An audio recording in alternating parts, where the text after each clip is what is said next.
That was a joke for a long time. It was Beanie. You're a joke. And then someone else took it and they started making cummies as their thing on Twitch. What the fuck? No. Or knows. Phil? I do know. I'm gonna pretend knows. I don't. I don't want to talk about them. Welcome to the Blue Reviews Podcast, episode number 141. I gotta change the title of this podcast still. Wow, stupid asshole. Because since it's not Streamlabs now, it doesn't just directly ask whenever I go live if I want to change the title. So now I gotta do this all manually, but that's okay. Poor you. Poor me, dude. Just makes me want to put a gun right into my balls. Just pull the trigger. Oh, I just say just balls isn't a curse word, right? Pull my trigger, baby. No, it shouldn't be. If it is, yeah, balls ain't. I mean, bollocks is if you're from the land of the down under. Just shut up. This is our video game podcast. We go live on we Twitch. have a channel thing for David to just not talk for a little while. I have IRL. No. I have IRL voice ban on here. Okay, then someone buy that. And if you buy it for me, I'm not gonna follow it. So don't even waste your. Oh wait, points. no. Oh, hold on, wait. It costs a lot, I think, though. How much? I'm gonna hold on. I'm gonna. Wow, 10 million. It's 10,000. Is that back I in can't there? say You anything for that? 3 minutes. I'm gonna change it to 30 minutes. I'm gonna change it for the podcast. 3 podcasts worth. Can't say anything. All right. So okay. There's a queue here. Okay. Interesting. That's how it works. So it tells you like on here. I added channel points on here. Twitch.tv/podcast. That's where you could watch this podcast every Thursday night. Good show. I've made Sammy was like asking me constantly for channel stuff on here. So I had one of the points. How much does this one cost? For 1,500 bits, I will go to an ad for the stream, and I named it "Keeping the Lights On." Hell yeah. Hell yeah. For 300, I have one called "Bring Me the Cat." So I go find the cat, and I'll bring the cat on. Oh, I thought it was something else. I do have the no cursing one. Time out. You could time out someone else in chat. Lean in manual ban. That'd be really good. I want to put that on there. Jasper Kitty appearance. Yeah, I take DSP's cat. He wouldn't know. He's too busy fucking going 1-20 in Halo Infinite. So who gives a shit? Anyway, this is we talk video games. We do some trivia. We do this thing called. He's only been doing this as a job for 10 years, and he can't fucking shoot a guy without. You see his new layout for his podcast. No, I have actually. It's really bad. Yeah, you should literally get anyone on Fiverr for. You can get someone on Fiverr for $2 that you could find cheaper than that. I could do it for $1. I'm on $1. $1. You should have waited one more second. That would have went all over the keyboard. How about $3? Yeah, $3. Shit. 50 center. Yeah, 50 center. That just sounds like a 50 Cent fan club. We talk about video games. We also do Games Gone By. That's going to happen this week. That's going to be our first episode of season 3. That's Kentucky Route Zero. If you're watching this, I made a new little intro for season 3. So hope you enjoyed it. I just added this season. Yeah, I hope you enjoy it by the time this one goes up. I just added a season 2 stuff on that, so works out. Kyle K 1994. Thanks for the follow. I appreciate you. Anyway, we're talking this week. We're talking Battlefield. How they're mixing. Wait, what's your middle name? Because if it also starts with a K, then your initials are. Just one. Oh, what if it's an O? Uh-oh, cock. Or what if it's a U? Right? Got him. Well, it'd be your channel. he disintegrates like into voxels. Oh no. We also do more. There's more Games Gone By stuff coming up. Next month we have Portal 1 and Portal 2. In January we have Kindergarten and Yume Nekki. And then in February we have Hylics 1 and Hylics 2. Which one's first in January, actually? David wanted Yume Nekki as the first game because that one he said that it could. You can play as long as you want. Yeah, and he said you and him will probably play like an hour of it and be done with it. Yeah. So that will go.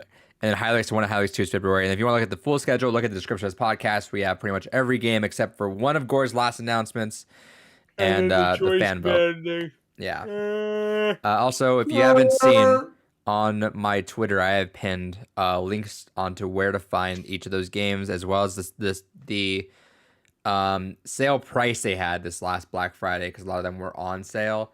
But I imagine when the Steam sale happens again later this month, that they'll probably be around that same price. So They may even be cheaper. The Christmas sale is usually like the largest sale of Steam. So yeah, they might even be cheaper. So I'll relink that. But if you're looking for the like links where to find everything, go and do that. The funniest one to me was Earthbound. It was just a Wii U link. Right. It was a Wii U eShop link. You could just download that on the emulator. Go ahead. There you go. yeah. So No I'm one's going to be gonna- playing it up. no one's gonna I'm slap going to your hand. emulator. I'm going to Hey, be by putting the it time on original hardware, but By the time we get to it, it'll be on SNES. Classic mini thingy, whatever the fuck it's called. Surprised it's the not. Mini, the whatever the service is called. Paper Mario's on though, dude. Oh yeah, the original, the Oh, best boy. one. Is the fucking Mario RPG even on there? Probably not. Nope. Super Mario RPG's on there actually. No, I don't think it is. Yeah. Shut up! Fuck Shut you. the fuck up! I will fart in your goddamn mouth. Ew, no. What the fuck?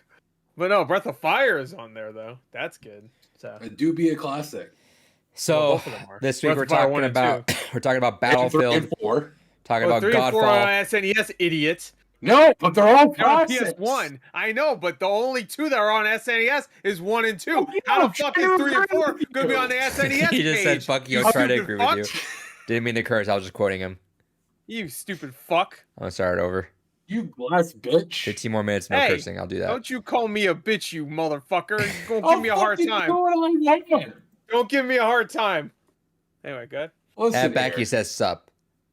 What's up, What's up? baby? I was going to say something else. Yeah, I know you were.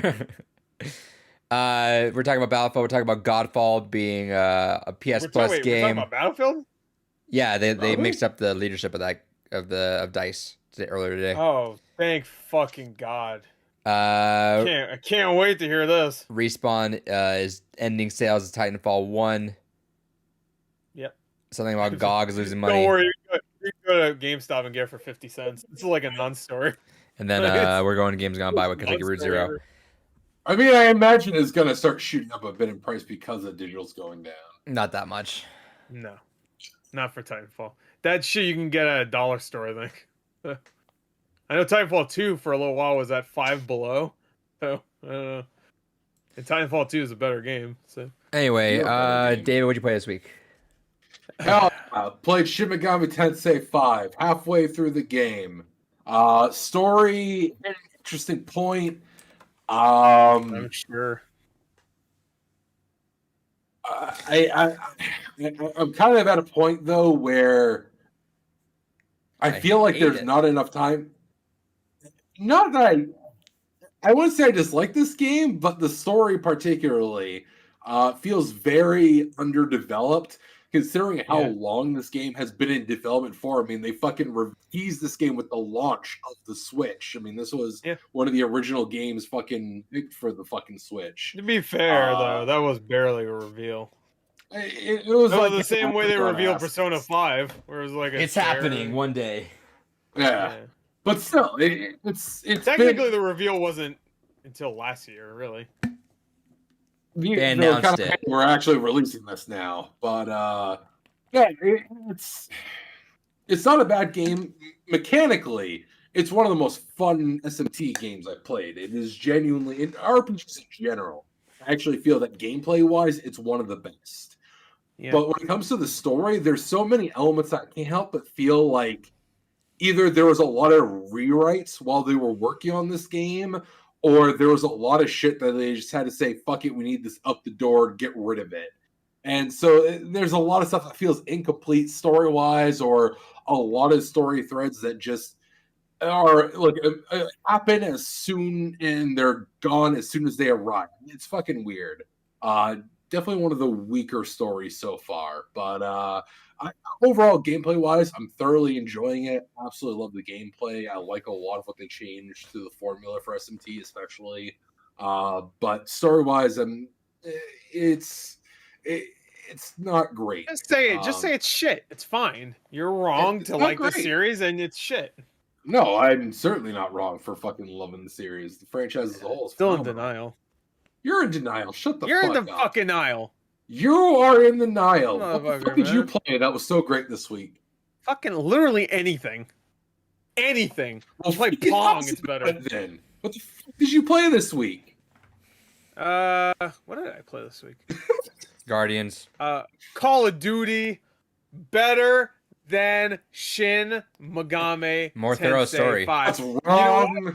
90 frames more than Shin Megami Tensei. That's true. Well, Wrong. probably even more than that, actually. No, because Call of Duty does not reach 120 frames, so it wishes it does, but it's close. Like I can feel it. Like I've been I mean, playing enough. sometimes Like, SMT5 hits 30 frames. Sometimes. I've played it I actually played a lot of Call of Duty this week. Gross. And I can feel it whenever it actually does drop now because I'm getting used to 120 It frames. feels good when it does have 120 frames. It feels like silky Yeah, smooth. And then when there's it goes times back, where it feels like it drops to around 60. I know that's now 60. You're like, ew. Ew, This is yeah, gross. Fuck out of here. Gross. I played I don't know, I can't think of anything else. I can't think of anything else to shit on. You didn't do Because everything I You played didn't this finish week, the everything game I, right before this Shut- podcast? well, that's fucking little you fucking. did game Guardians. I'm trying to. No, I didn't play Guardians. Why do you keep saying I played Guardians this You week? tweeted I didn't about play it. Guardians.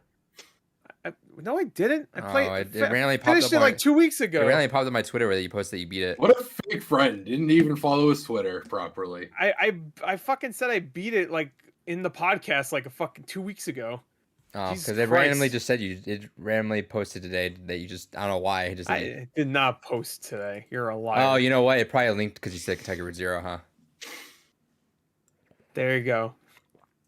Mystery solved game. Not Guilty. real. I like he acts Guilty. like he saw that like on his own when he only saw that because I said I posted another tweet that he missed and he No, looked it on my popped up on profile to there. see that tweet. Yeah, it only popped up because I just posted that tweet while you was looking at another tweet. No, it's because Twitter, for whatever reason, I hate that whenever I use desktop Twitter, it doesn't sort by latest, it sorts by top tweets. So it'll show me like shit from gross. days ago, and then it'll show me just random stuff that happened like a couple minutes ago. It doesn't. There's no rhyme or reason to it. I keep forgetting to swap to latest. I only check it every once in a while. So like I'll just see someone like, "Hey, I'm gonna take my test today." I'm like, "Good luck," and it was like 3 days ago. Likely story. It's true. Likely story. Anyway, I played Call of Duty. Everything I played this week besides this fucking Kentucky game, was in the 120 frames. In the future, Hell yeah. I get more frames than you, and if you get the same, you're not as good as me anyway. So, fuck you.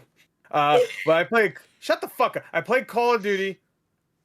Classic, great game, best Call of Duty. Nothing wrong with anything going on with that game right now. Best game of the year, probably. Best publishers, most definitely. All right, Todd and Aaron.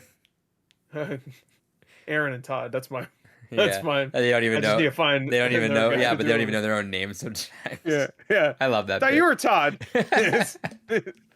Anyway, no, it's fun. And it just feels good. It just feels good. All the extra frames. I also play Halo Infinite, 120 frames. How did that feel? That's good too. Feels good. I also played Psychonauts 2 some more. 120 I didn't even frames. know that I had 120 frames. I went into the settings. 120 frames. Feels pretty good. And I played that Kentucky fucking game. That's not 120. Did you click the Not setting? that it matters. Not that it really matters what frame rate it is, but You didn't click the setting. Yeah. You go to Switch. yeah, it gives you 250 frames. Weird. It's crazy. You think 240, but they went 10 extra. But yeah, that's all I played. Next. The Adrian, fuck did you play? Trying to think. Hurry up. What are you trying to struggle is real. think? Yeah, you had all this time to think. I booted up Tormented Souls. That's not. I don't. I need to send that back to GameFly because I'm gonna end my membership here in a couple days, and it ends on the 6th. And I want to send it back because that's the one that it does fast return, so it right away it ships my next thing. Right. And I want to ship some of the movies that you bought because I didn't know there were some that were that cheap. So like, what did you buy? You bought V for Vendetta for like $5. or Yeah, $4. I don't know if it's still there though. It is. I looked It earlier. is if you rent it and you keep it. So that's what I'm trying to do. I want to fast return that, then buy that, and then I'm gonna buy a Quiet Place because I already have that, but I have the Blu-ray or the 4K for the second one, so I might look at the first one. It's like $2, so I'm gonna do that. Yeah. And as much as I want to play Tormented Souls, I just don't have time for it, and that game will probably hit $20 eventually. I don't see why it wouldn't. So Probably. I'll probably return that, but I played like half an hour of it, and it was really cool for what it was. It was very Silent Hilly. It's more Resident Evil. I didn't play a lot of Resident Evil, so I guess I couldn't say there were more of the original ones. Well, the text gave me a lot of those more vibes. like the way like the story progresses, and even like in the beginning, even has that explicit warning thing that Resident Evil has. And Okay, I didn't know that. stuff. I mean, Silent Hill I could see too. I guess it's like the subtitles for whatever reason just make me think Silent Hill. Sure. I mean, I think the story is very Resident Evil if you get into it, but you see boobs in the first. I know, that was weird. I saw someone playing it, and I was like, "Oh, they're not gonna show full frontal," and it's like straight up. There's full like, frontal nudity of the main character, Yeah. like within the first 2 minutes of the fucking game. Yeah, it's a little weird. It's I mean, very it's not weird. Sexy. It's not sexy. It's or not. anything, It's so not meant to be, but it's like not necessary either. Yeah, it would be like one thing if it's like it's like your favorite character, Butt Girl, or whatever her name is from Parasite. Or if it's like that's one thing where that was just like or like what was it? Boobies. Was it? But this one's just like she's in a dirty tub with a fucking tube in her mouth. Not even in her mouth, like it's in her gut. She has to like pull it out. Yeah, she has like pull all the way out. It's like oh, what movie is like that? It's like Matrix, I guess. But I was thinking of a different movie. Yeah, it's not like Heavy Rain where you get like the long shower scene. It's it's that murky ass Heavy water. Rain, like at least that's not the first thing you do with that character. Yeah, it's literally. Well, no, I guess no. It actually is the first thing you do with that character. Yeah, it's not the first thing. It's not the first thing you do in the game. Yeah, it's like right out the gate, you just see everything, and it's really weird. Yeah. Like, it's not necessary. Fucking hot. And then like so it's boner engaged. And now I'm ready to play this horror game. And like something happened. You're gonna get scared and you're aroused. I don't know what to feel now. And I have a very confused Should I beat it? And then like it's like gross, like because something happened to her too, right there. That you find out like about like 15 seconds after that, and you're like, that's kind of fucked up too. Her eye gets ripped out and shit. Yeah. I'm like, what? Now am I supposed to be even more turned on? And it wasn't even like this mysterious like how'd she get there? You see how she got there when she explored it. She's gets hit in the head from behind, and that's it. Yeah, it's like bonk. It's like oh no. So it's cheesy as hell at the beginning, but I enjoy that. Yeah. So I'll buy the game eventually. I just didn't have time. I don't want to play it because I heard it's actually scary. So. Yeah, I've looked at some of it. And also, I really like what they did, but I know it's gonna frustrate me where you don't have any form of like you have to actually look at a map, and there's no like reticle on the map or anything. So you have to literally like look at the map, explore your environment, really familiarize yourself with it. Resident Evil does that, but I feel like this one I've heard is way more like this is way more realistic. You have to like open the map, look, really like figure it out. Resident Evil is a little bit more simple. Yeah, so I booted up that. Then I also booted up Foreclosed. I wasn't really digging it. I got about like I heard it wasn't great, but it looked kind of cool. It looked really cool. I was like my Switch wishlist for a while. So I booted up, and there was like already some like I hate when a game like right away there's some really weird wonky level design. Right. And you just feel like you did the wrong thing. I'll let it go once, but then it happened twice where I didn't know what the fuck to do. I'm like, all right, if this happened in the first half hour of the game, I think it's probably going to happen frequently throughout the game, where I just kept not knowing where to go. So I'm going to send that back as well. Let's see. What else did I play? I did Call of Duty. I did Halo. A lot more Forza Horizon 5. Played a little more Guardians. Boot up Super Monkey Ball. I feel like I played something else, but I might not know. Playing SMT5, but that's like a fucking snail's pace. Because I boot up in class for lunchtime, and then usually someone walks into my classroom and needs something. So I'm like, okay. Tell them to get the fuck out. I'm playing SMT5. No, don't even say that. Just tell them fuck off. And you're like, but sir, I need your help because my blah blah blah. Fuck off. Fuck off. One more god to reject. Go away. Yeah, I need gods to reject. I don't know what the fuck he's talking about. It's because you haven't played. Oh, I've been playing M++. You only played an hour of it, so. Playing M++ a lot What are you too. talking about? I'm That's like fun. 30 hours in. Shout out I me. hate it. I'm sorry. Are you a class man with a fucking Switch? Shut up. You shut up. You're an ass man. Oh, I'm an ass man. Wrestling. Very good. Playing M++ a bit. That's been nice. I'm trying to find like what. I love your reviews. They're really great. Like I've been playing this. Well, it's because really I don't get deep enough into it for me to like. I'm just kind of like. I say Call of Duty is the best game of the year. It hand down the best. All 90 extra frames, and you're like, M++ makes me feel good. The fuck? It gives me How does the it make tingle and the dingle. How does it make your soul feel? Good. All right. Fuck. This guy teaches class and shit, dude.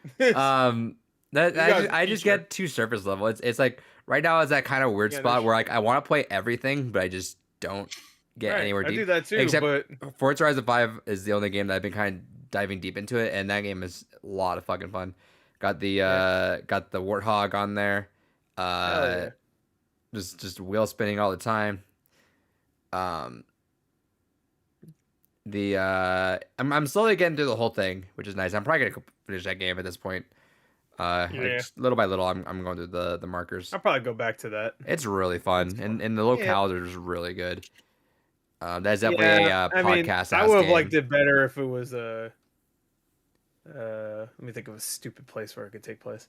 Wyoming, Egypt, just deserts. That's it. There's nothing. Maine. Actually, Egypt would be kind of cool. Think about it. You know, like you can see like I don't know, like a place. What's that one city in Egypt that's really cool? Nairobi, Cairo, whichever one. I don't know. Probably Cairo.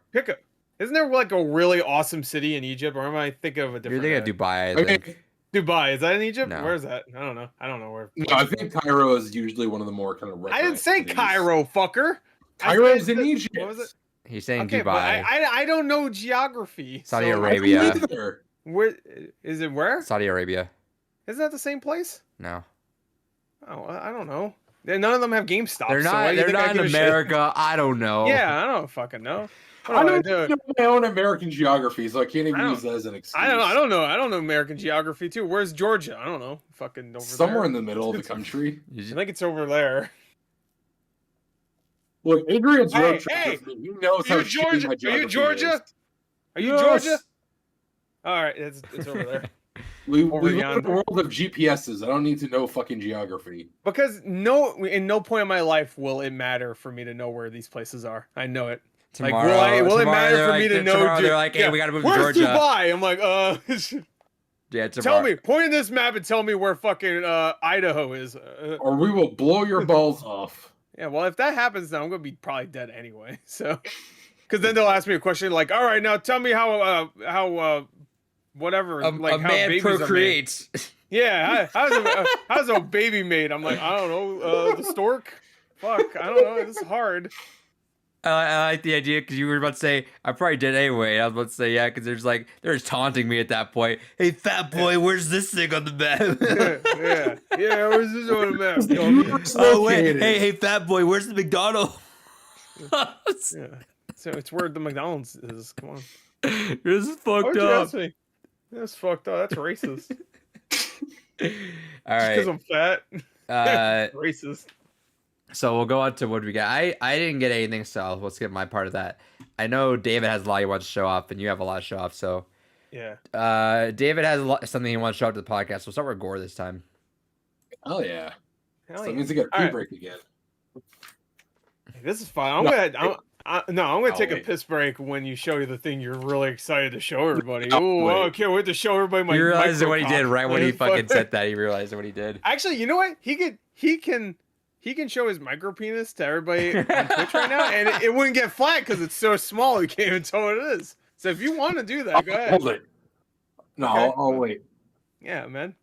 People confuse it with like one of those baby Tic Tacs, not the regular size ones. You know those really small ones they used to make. You're just saying it's longer and longer. Just keep beer. Really small. Like you ever saw a gnat shit?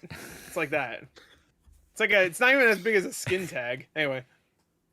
So I'm just gonna show real quick everything I got, but if you shut the fuck up, it's gonna be quick. It's always your faults for interrupting me.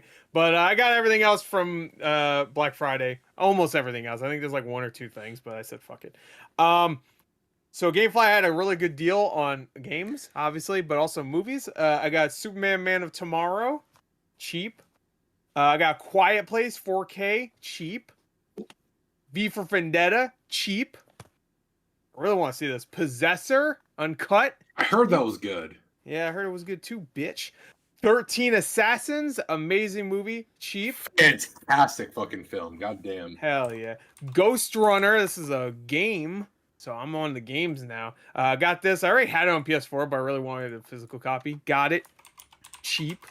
Had to get this masterpiece. My Universe, My Baby. Got it. Everybody was wondering if I'd get it. I got it. It's here.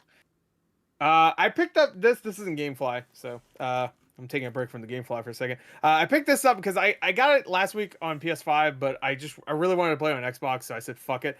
I got Tales of Arise. I'm gonna just sell the PS5 copy I got. I got F1 2019 Anniversary Edition. I didn't have it. Biomutant. Hell yeah. Remember that game? Katamari Damacy Reroll. Got it. I got the two latest. Shut the fuck up. I got the two latest RBI baseball games. They're both great from what I heard. I think this has like a 30 something on Metacritic. So I'm excited. I'm excited to play some shit games this year. And no, I'm not gonna do it quick before someone says. Riders. It's on Game Pass, but it was $9. And then the other two things I got that weren't really. I guess this one's kind of Black Friday related. I got my Steelbook for Spirited Away. Got it. You were worried. I got it. And I forgot I ordered this, actually. Completely forgot, and it just showed up randomly. I got the Halo Legacy collection. I almost got that. A bunch of short stories. Well, I'm not going to show that. That's a spoiler.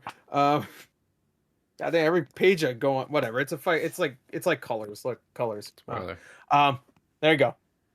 You reminded me. I forgot that Sub Zombie was deal of the day. Was it deal of the day or just on sale? It was just on sale today. I was gonna go grab that after work and I forgot. Womp. Womp. All right, David. Womp, womp, womp. All right, so I'm gonna go through this. I got a lot of shit here because the majority of stuff that I was waiting on came in. I'm still waiting on a couple items as well. I gotta take a piss, actually. Hell yeah. I gotta go take a piss for the next. How long are you gonna be doing this? A while.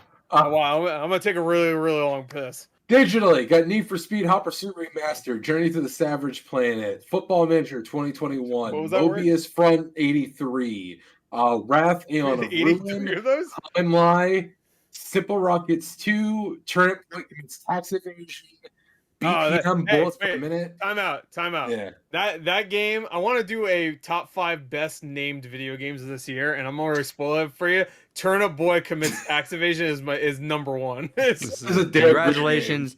Congratulations to Turnip Boy Commits Activision. I was gonna call it the gory, but there's already a gory out there. Well, we should come up with categories to discuss for the podcast, though. No, that's the gory. The Gorpies. Okay. Wingspan, Project Wingman, House Flipper, Due Process. Physically, I did get one movie collection. I've been slowing down a lot of my movie buying lately, but I saw this and I couldn't resist. Fucking rest in peace to this wonderful human being, the George Carlin commemorative collection. I thought it was going to be Fidel Castro. Yes, the Fidel Castro commemorative collection. All his movies. But no, legit. Carlin was a huge influence to me in my teen years, and so he's to blame for your humor. All right. He's to blame why you're not funny. Yeah, same thing. I mean, that's pretty much what I said. I will say I love George Carlin, so. Do love me some Carlin. The only thing that's weird is it's a mixture of DVD, Blu-ray, and audio CD. That's a little weird. Yeah, because it's got most of his specials in DVD, but It's Bad for You and Life is Worth Losing are Blu-ray, and I kind of like it when a lot of people die as an audio CD. It's a little weird. I like when a lot of people die. Someone quote that. Yeah. I find it weird that any of them are on Blu-ray, considering I think he died before Blu-ray was even like a big thing. So it kind of makes sense because the last two But, like, specials if were so, like then why not just 07 port and 'em? 08. So Oh yeah, sure, I get that, but like that was like Blu-ray was just barely like Probably a just thing. upscaled, Like right? it come out 2006 Yeah. or something. Yeah. Blu-ray was the thing. But like I don't understand why they didn't just port it all on Blu-ray. Like fuck it, may as well just make it an SD Blu-ray just to have it consistently on Blu-ray, if nothing else. Yeah, they could have put them all on one Blu-ray probably. I mean, they're only like what hour-long stand-ups. Yeah. Oh, David, Yeah. you finished We're Live Lockdown, right, or no? Yes, I like I an do hour actually away from own that finishing physically that. as well. Let's talk about this for the next 30 minutes. About like an hour away from finishing that. It's good. It's good so far. Such a good fucking spin-off. God damn. Not as amazing as I thought I would because you don't spend as much time as the main show, but I'm enjoying it. I liked it a lot. I still need to get around to actually looking into Gold Rush a bit. Yeah, I already downloaded that, so I'm ready for that next. But good time. Hell yeah. So now for the rest of the stuff I got here, this is one of my items, the last item for super rare games that came in. We talked about this technically a bit on the podcast before. I still really hate the business practice behind it, but I did get Heaven's Machine. This is part of their super rare shorts lineup that they are only selling it for a limited time, and if you miss it, they're not selling it again, period. And it's not going to be digitally available. Oh, yeah, they sure. did at least confirm that technically the PC version will exist on itch.io, so it makes me feel a little bit better. But the contract that they have with the developers is still that they can't sell their game on any other console, period. And they can't have digital on console either. So this is the one chance if you want a console version of the game to get it. And I didn't even technically want this game. The art style is cool, but it looks terrible for the type of game it is. What is it called? It's Heaven's Machine. It's still got like another couple of weeks left on the pre-order window if you want to grab it. But once it's done, that's it. That's the only time you can ever get this fucking game. And I really hate that business practice. It is very predatory. I hate it so much I bought it. Well, I got it because I know that if on the offhand chance I ever did want to get it, that's got to be a few $100 down the road, guaranteed. Because that's the only. These are the we don't know because where they're printing to order. We'll never really know how many copies exist, and that will only be the ever physical existing copy. Period. So that's where I'm kind of. I hate the business practice of it. These next couple games are all going to be on PS4.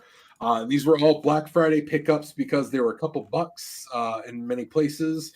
Jump Force, yay!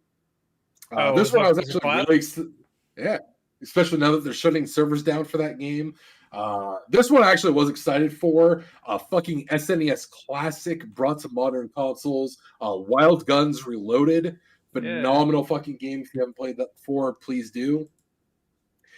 This was only a few bucks, and I still haven't played any of the games in this series, but I'm like, maybe I'll start here and give it a try. But Life is Strange, Before the Storm. Yeah, well, you shouldn't start that one. You shouldn't start that one. Just start with the first one and then go back to it. Well, that's a prequel to the first one. That sure, it's a prequel, but you should play the first one first. All right, so at some point I might try the first one. Yeah, that's it. That's I mean, if you only play that, then you'll be like, okay. Like, gotcha. So it's kind of like when you guys were explaining Red Dead 2. It really predicates on having knowledge of the first one before. Yeah, but there's also an episode in that. I've only watched it. I've never played it myself because I heard it was like it doesn't have the same voice actors too, which is kind of annoying. But it has an episode, like a special episode there that actually ties in completely with the first game. Gotcha. So yeah, definitely more is gained from playing the first one. Yeah, you should play that after the first game. And then you can play 2 in the new one in any order, from what I've heard. Like I think there might be little references, but for the most part, you don't need to play those. There's okay. Look at in order. This game got a 4 out of 10 from Nintendo Life. Hell yeah. Yeah, well, what do they know?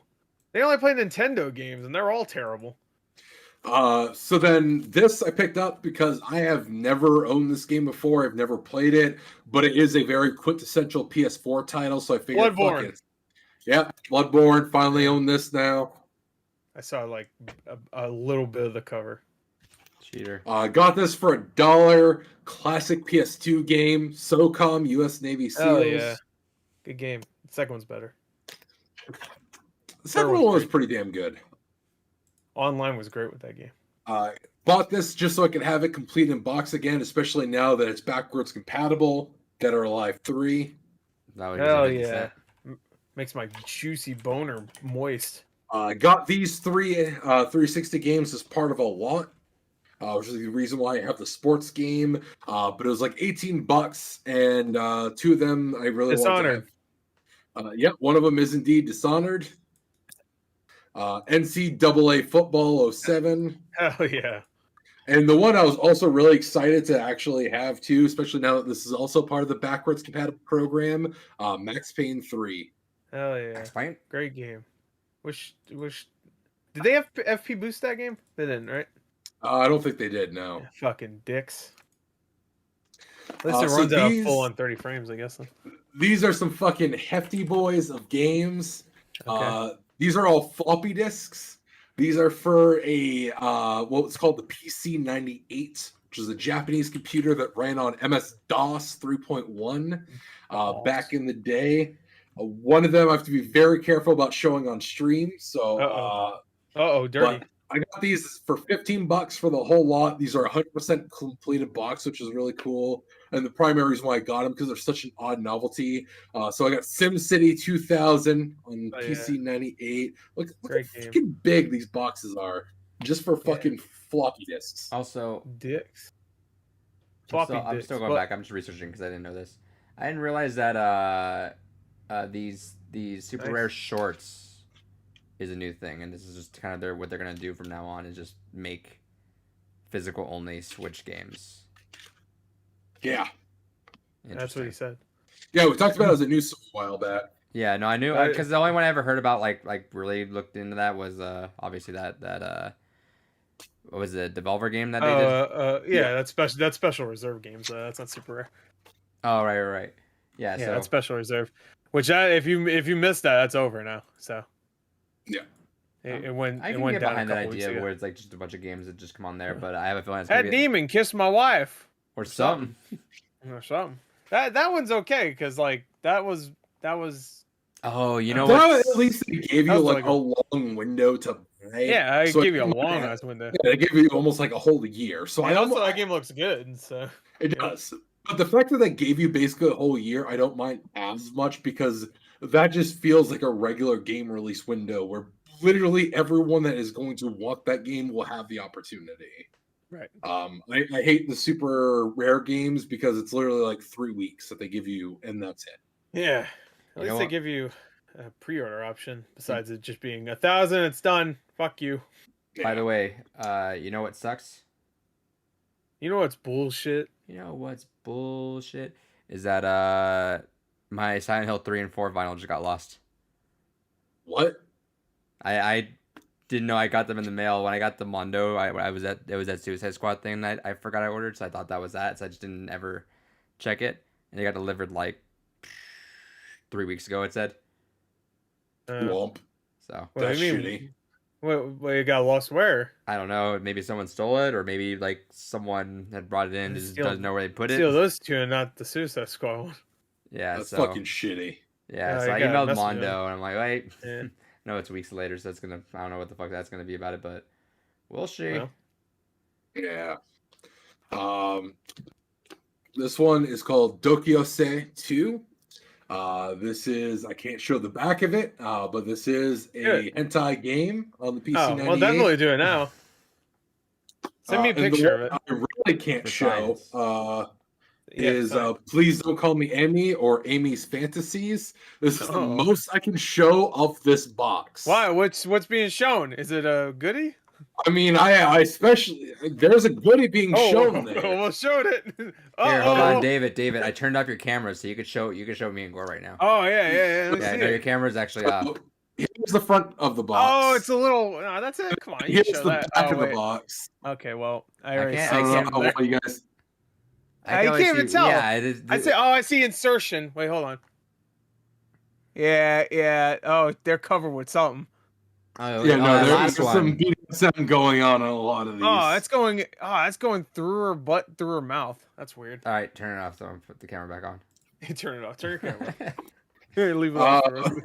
So hopefully the audio is still there at least, so people can hear that. They can hear you. No. Oh yeah. But Yeah, yeah, we just muted the audio for like 30 seconds. But yeah, randomly. so those are some interesting oddities that came in. This is the one that I was the most excited for. It's another hentai game. No, it's actually not. Lies. There's very little information about this game online, which, considering the franchise it's from, is extremely surprising. And it's kind of the first game I'm tempted, and actually probably will end up doing an unboxing for, as much as it's going to kill me to open this, because I do have this fully sealed. Oh, that's what you're talking about? Oh, well, maybe then don't. No, this is a fully sealed game. It's a very rare game. There's another variant of it I need to track down at some point so I can have both variants. Actually, technically, there's 3 variants, but there's 2 special edition variants, and I have one of the special edition variants. But I will be doing an unboxing video for this at some point, just so that way there is some recorded history of this, because there's very little info online about this game. As much as it is going to kill me to open this when it's sealed. But I have The Secret of Evangelion, the Asuka Collector's Edition. I thought that was something else for a second. I was like, wait, whoa. No, Okay, no. cool. So is that greatest hits?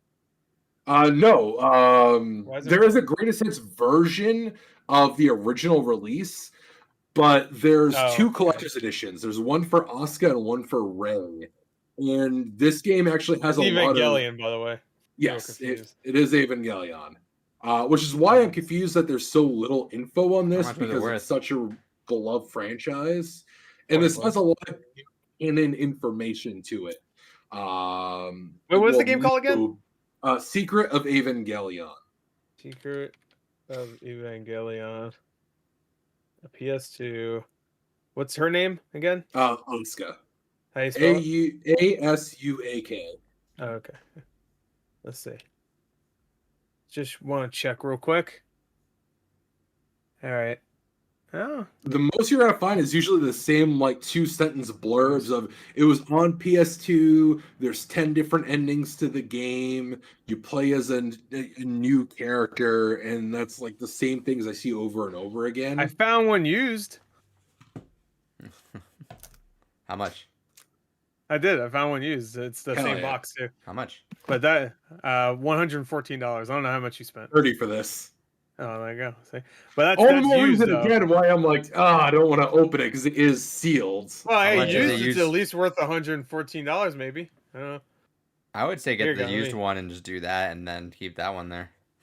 No, I'll open it, but there you go. I'll put it in the thingy. You want to see? Chiopan says open it. In the chat, I am going to open it. Like, I don't want to track that, especially where I lucked out getting this for 30 sealed. I mean, I could go ahead and spend the money to get a used copy. I found a new copy. How much? You found a new copy? How much? $245.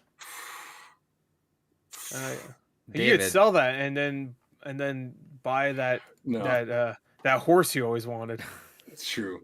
Yeah, but no, you buy a horse for $245. Everybody knows this. But no, I looked out getting this. You look majestic on it, man. So if you don't make more than $100 in that video, hair. you fucked up. Yeah, it's true. How about this? Don't open it. No, I'm gonna open it. I want to. No one's gonna watch that video. Nobody knows this game exists. Give it a go. Do a release day unboxing. Yeah, I'll do it. Yeah, put it in one of those mystery boxes and I'll do it for you. Hey, we're with the release day unboxing. And you may or may not get it back. No. All right. I'm going to go peep. That's all I got. Oh, wait. No, I found. Wait, hold on. Wait, hold on. I did find one. Okay, well, I'll tell you then. I found one that's $159.99. So that's brand new. So. Oh, let's do it. Oh, buy it. I found one for $10. Buy it. Yeah, buy it and then undercut them with the fucking unboxing. Yeah. The only one on YouTube. I get like it'll be like that fucking when that one guy beat Sam with the Fallout unboxing. I think his name was Power Junkie. I could be wrong. Yeah, you have to take your shirt off though, right? That's and Samuel. So here's a fun story while we're waiting for David to. Samuel, a person maybe nobody watching this knows. He's a big old geek. He would always do unboxings, like midnight unboxings, and they would always be in some weird places. But before he went to that gimmick, he was just regular unboxings, and he got the Fallout New Vegas Collector's Edition. So that man got it, and it's a drive to go from the city to where he lives. So he hustled home, and that night, like an hour after, like at 1 a.m., got home. He unboxed it, did his thing, and then uploaded it, and then called it for the night. And then like the next day, like midday, we're all on Skype, and he's like, "Fuck this guy." Or like, what? He's like, "This other motherfucker just did the same unboxing as I did. Just did without a shirt, and he's getting more views than I am." We're like, "Oh, that's funny." And then turns out that dude just like got so much traction from that unboxing that he started doing it for a long time, and people straight up just kept giving him money to buy these games to unbox them shirtless. Right. Yeah, I think he was even like featured on the news at some point too. You're gonna be featured on the news. Shut up. Should have showed those tits. Jade Slurper says, "How do you guys like the final of Chucky?" I loved it. That was great. I think I'm I'm the still only getting one around to watching watching it. And then Yeah, I'm Outback the says, only one who watched it. "Will Sam the Geek be on extra live stream?" Sam Maybe. maybe. Also, we have an issue with extra live stream that we're gonna have to unfortunately figure out. That's why we didn't advertise at the beginning. I forgot that I have obligations to do this weekend, so Yeah, beating it all day. I can't do it this weekend. But what I'm I still will thinking be. of doing, you're gonna do the 24 I don't know hours if whole I'm gonna thing. be able to do. I don't Yeah, know. I'm still gonna do 24 hours this weekend. What I'm thinking of Okay. doing personally, and Gore doesn't have to. He could do one, but what I'm thinking Yeah. of doing next weekend is doing 2 consecutive days, 12 hours, rather than 1 week, 12 hours, 1 week, 12 hours. Just do Saturday, 12 hours, Sunday, 12 hours, and I'll just make that thing, just knock out some backlog games while I'm at it. So that's what I'll probably do, and that way I can test out my stream. I have a lot more stream stuff. One of those streams I'll still probably hop on with you so we can finish Halo Wars 2. Yeah, So I so, do want to get that finished before I go into Halo Infinite's campaign. yeah. But So- Infinite's campaign's gonna be out already. Yeah, that's fine. Oh well, no. If it's Fuck if you. if you're in 24 hours, I can just hop in after I'm done with my thing on Saturday, and we'll play. Gotcha. All right. Chio Pan says, Gorfin. Good. Orphan says, when can we expect hentai game streams, David? As soon as I can find Right now. a stream Hentai. place that'll allow me to fucking play I'll that find movie. one. You I'll stream. find one. I'll find one. You know don't what? worry. Maybe it'll be a Patreon thing if we ever No. do the Patreons. No, you're doing it. Maybe we'll start the Blue No. Rupees OnlyFans and we can just put How about it up this? there. How about this? How about this? No, and you're doing it. How about we just bring back the long-awaited review of male strip poker? Yeah, everybody wants that. I had a video for the longest time on my other channel where it was the good version of that. I still have it downloaded on my computer. I just thought it was- can't post it, obviously. Did you get deleted on the other website that was on? No, I don't have it on our website. You had it somewhere. Did I? Yeah. I don't remember. I downloaded it, so it's still on my computer. Yeah, you Put definitely it had on Blip.tv. And David's apparently is gone, right? Well, no, because I couldn't get it didn't do a running video. on Vista, so Yeah, you I couldn't- never yeah. actually fucking played it. Likely excuse. Surely, can we dig it out wherever it's at and see if we can make it work right Yeah. now? I will legit. I actually was thinking about legit tracking it down as part of my resurrection of my YouTube. Is tracking that game fucking down again, and putting up edited. Surely we can be review able of to that. find it, right? I'm sure we can find it. Give me Fuck time. you. Chio Pants has been playing Master Chief Collection. I'm on Halo 2 on the 8th mission. Y'all think I can finish it before Infinite comes out? Yeah, I mean that's like a 6-hour game. You're good. Yeah, you'll finish that, and then you got Halo. You just want Halo. You just want to finish Halo 2. That's it though. If you finish Halo 2, You gotta then finish the 100%. fight, man. If you're talking about finishing all of Master Chief Collection, I think he's probably talking about all of it. yeah. I mean, if you play nothing for the next few days, then yeah, you could totally do it. But because I mean, you can finish a campaign every day. well, the issue with that is that you're gonna have to finish 3 You don't need to finish Halo 4 Wars 2. I'm not and doing 5. It, so- yeah. Well, you don't need to finish 5. You can just skip it. I have a feeling they're not going to talk about 5 I too think much. I think what you could do is you could do 3. Hey, this is the one time I'm going to recommend an IGN video. IGN did a really good quick recap of Halo 5. I watched it the other day and I was like, oh yeah, there you go. Yeah, so I I was watched gonna say it. I'm not playing that game again. that's exactly what I was gonna suggest too. Is 3, 4, and watch a video on 5, and you're fine. Yeah. 3, 4. Now, when you're done with it, you can play Halo Reach if you're still feeling a Halo mood just for fun. You don't need to play that. Reach is fantastic.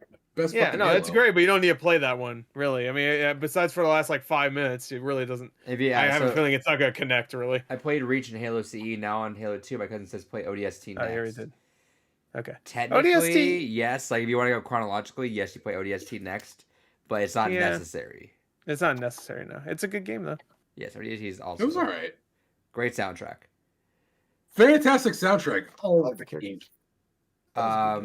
Which by the way, when we resurrect We Ranksters, just resurrected everything. we resurrect Ranksters. We can do that. We Resurrection. can do that Halo one finally because we'll be all caught up. Yeah. Well, I mean, I haven't played some of them in a while, so. All right, is that all you got, David? Yeah, that's why I said that's all I got. Yeah. I'm gonna go pee now. That's what he was really excited to show was the hentai games. I knew it. I knew it was gonna be something perverted. That was Evangelion game. Oh, I thought it was the pervert games. All right, let's do No, trivia. those were kind of fun to show off though. Trivia. I was more excited about the pervert games. And why did you buy? Whatever. What did I buy? What? The hentai games. Like it was SimCity and 2 hentai games. It was part of a lot with SimCity, and Yeah. again, they were Yeah, 15 exactly, that's what I said. for them. But was the love for SimCity really that big that you're like, I'll accept this hentai games, or was it that you saw the hentai games and the added bonus was the SimCity? That's the No, question. because the fact that I saw complete in box PC 98 games for $15. Sure. Okay. Also, So- fun fact. So SimCity 2000, 3 floppy disks.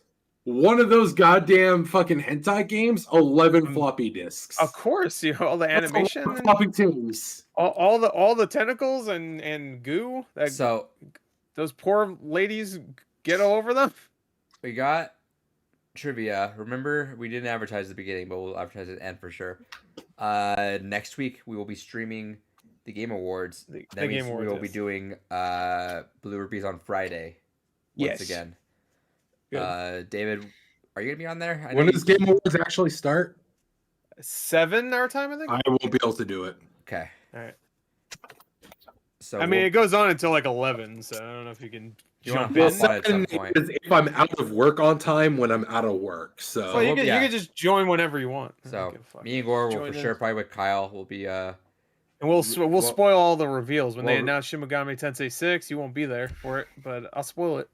hell yeah. By the way, I guess Kyle will be there. Did you just say that? I imagine you will be. I don't know. But yeah, we'll be doing that, and that means we're going to be doing Blue Rupees on Friday, recapping all that, meaning lots of trivia points up for grabs. So we'll see. Yeah. Currently, the score is at Gore at 30, David at 12. So Hell yeah. if Well, hold on. I'm about to make it 31. yeah, if that means if Gore wins this, David will have to win 19 categories, Yeah. Of the only, 28 or 30 of them? which not including the ones that everyone obviously agree with, like in the near music one. And not so. including all the ones where we probably got it right. We both got it right. Yeah. Which we both get a point So out Gore of. has to miss all of them, and they have Yeah. they have to I have to miss at least, I guess, 9. No, I guess I have to miss all of them pretty much. Yeah, you're right. Because if I got the other 11, I'd still be ahead. And that's assuming you guys both like at least He has to get at least 20 right, and I have to miss all of them for him to be ahead. Well, 19 right now. We'll see. I might miss this one. So. But then also that means Or I guess that's assuming you got one of you guys got it right to begin with. Oh, yeah, that's true. That's true too. All right. First question. Yes. The design of the iconic creeper from Minecraft was the result of a failed attempt to create which other Minecraft creature? I mean, I'd assume this, but I don't know.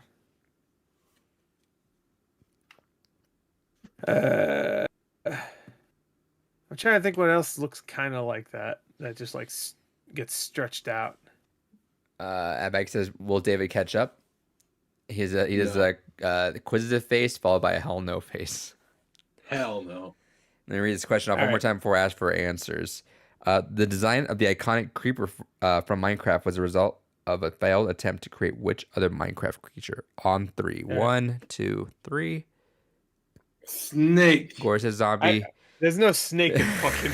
Wait, hold on. Can I guess? Can I guess a different one? I was gonna put spider. No. No, okay, was it zombie then? No. Okay, then what the fuck? The answer is pig. Oh, I was thinking about the pig too, but I was thinking like I think zombie because he's green. That's the only reason why I put so that. they And I thought spider because it has the 4 legs, kind of like the creeper does, kinda. sure. I thought maybe they fucked up and just stretched it out, and they're like, ugh. Yeah, but if you we look can at make this into a thing. if you look at the face of the pig and the creeper. I mean, I can't imagine the face right now. So Okay. Faith Connors is a player character and a runner in which video game series? you shouldn't have said that. That's I'm reading the question. well, you shouldn't have put that part. You omit things all the time, Adrian. What the fuck? Oh, I I know I knew what it was already, but now he's gonna know. Hope maybe. It'll show us. Yeah, he'll just. I mean, I wrote it down already. So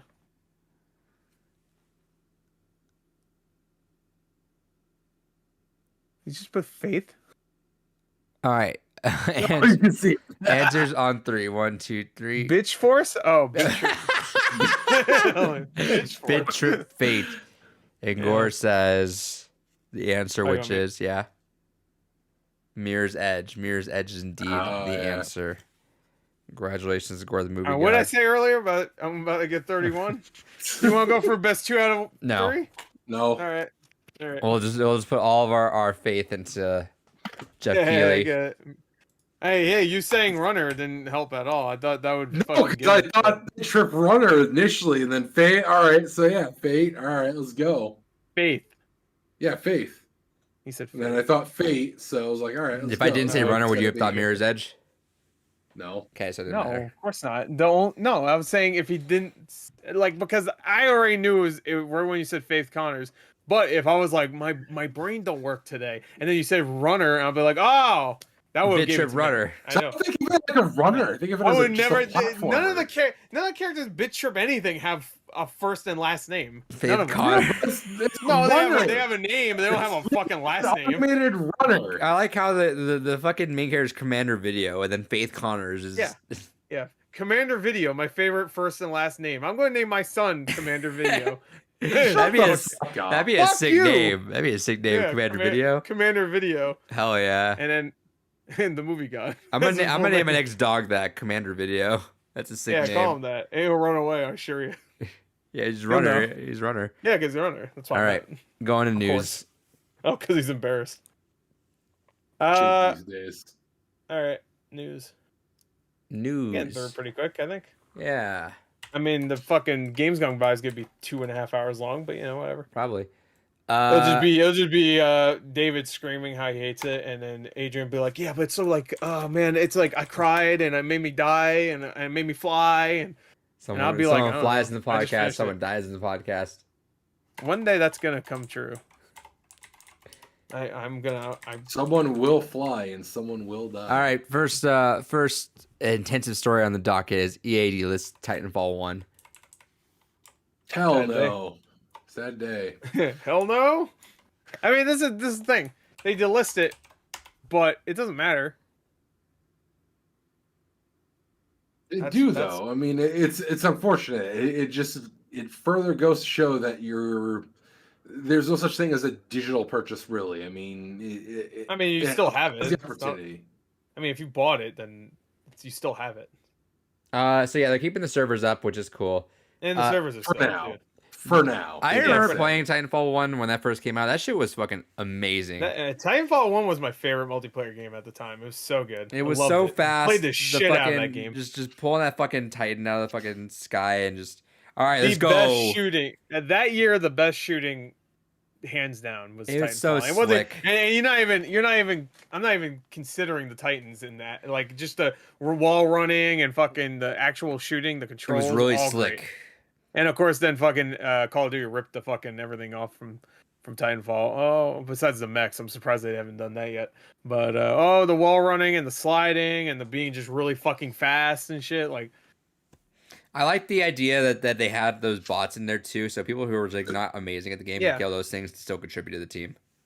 hey, other games have kind of not ripped that off, but just kind of like added that to the experience too, which I like. Fortnite has that now, where there'll Yeah, just be well, bots running around. But I think every other game since then has kind of found that way too.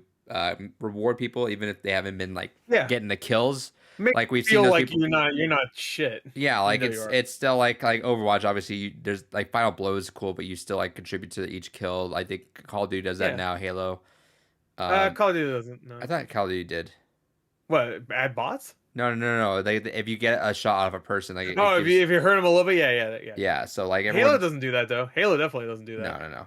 No, yeah, which is annoying because there's times where I'm like, oh man, I just took both of these motherfuckers down to no shield, and then one of my teammates sneaks up. I'm already dead so they were late. They just get 2 free kills, and I get 2 assists, looking like an asshole. I'm like, I fucking did all the work, and this guy sneaks up. Ooh, I spawned behind them.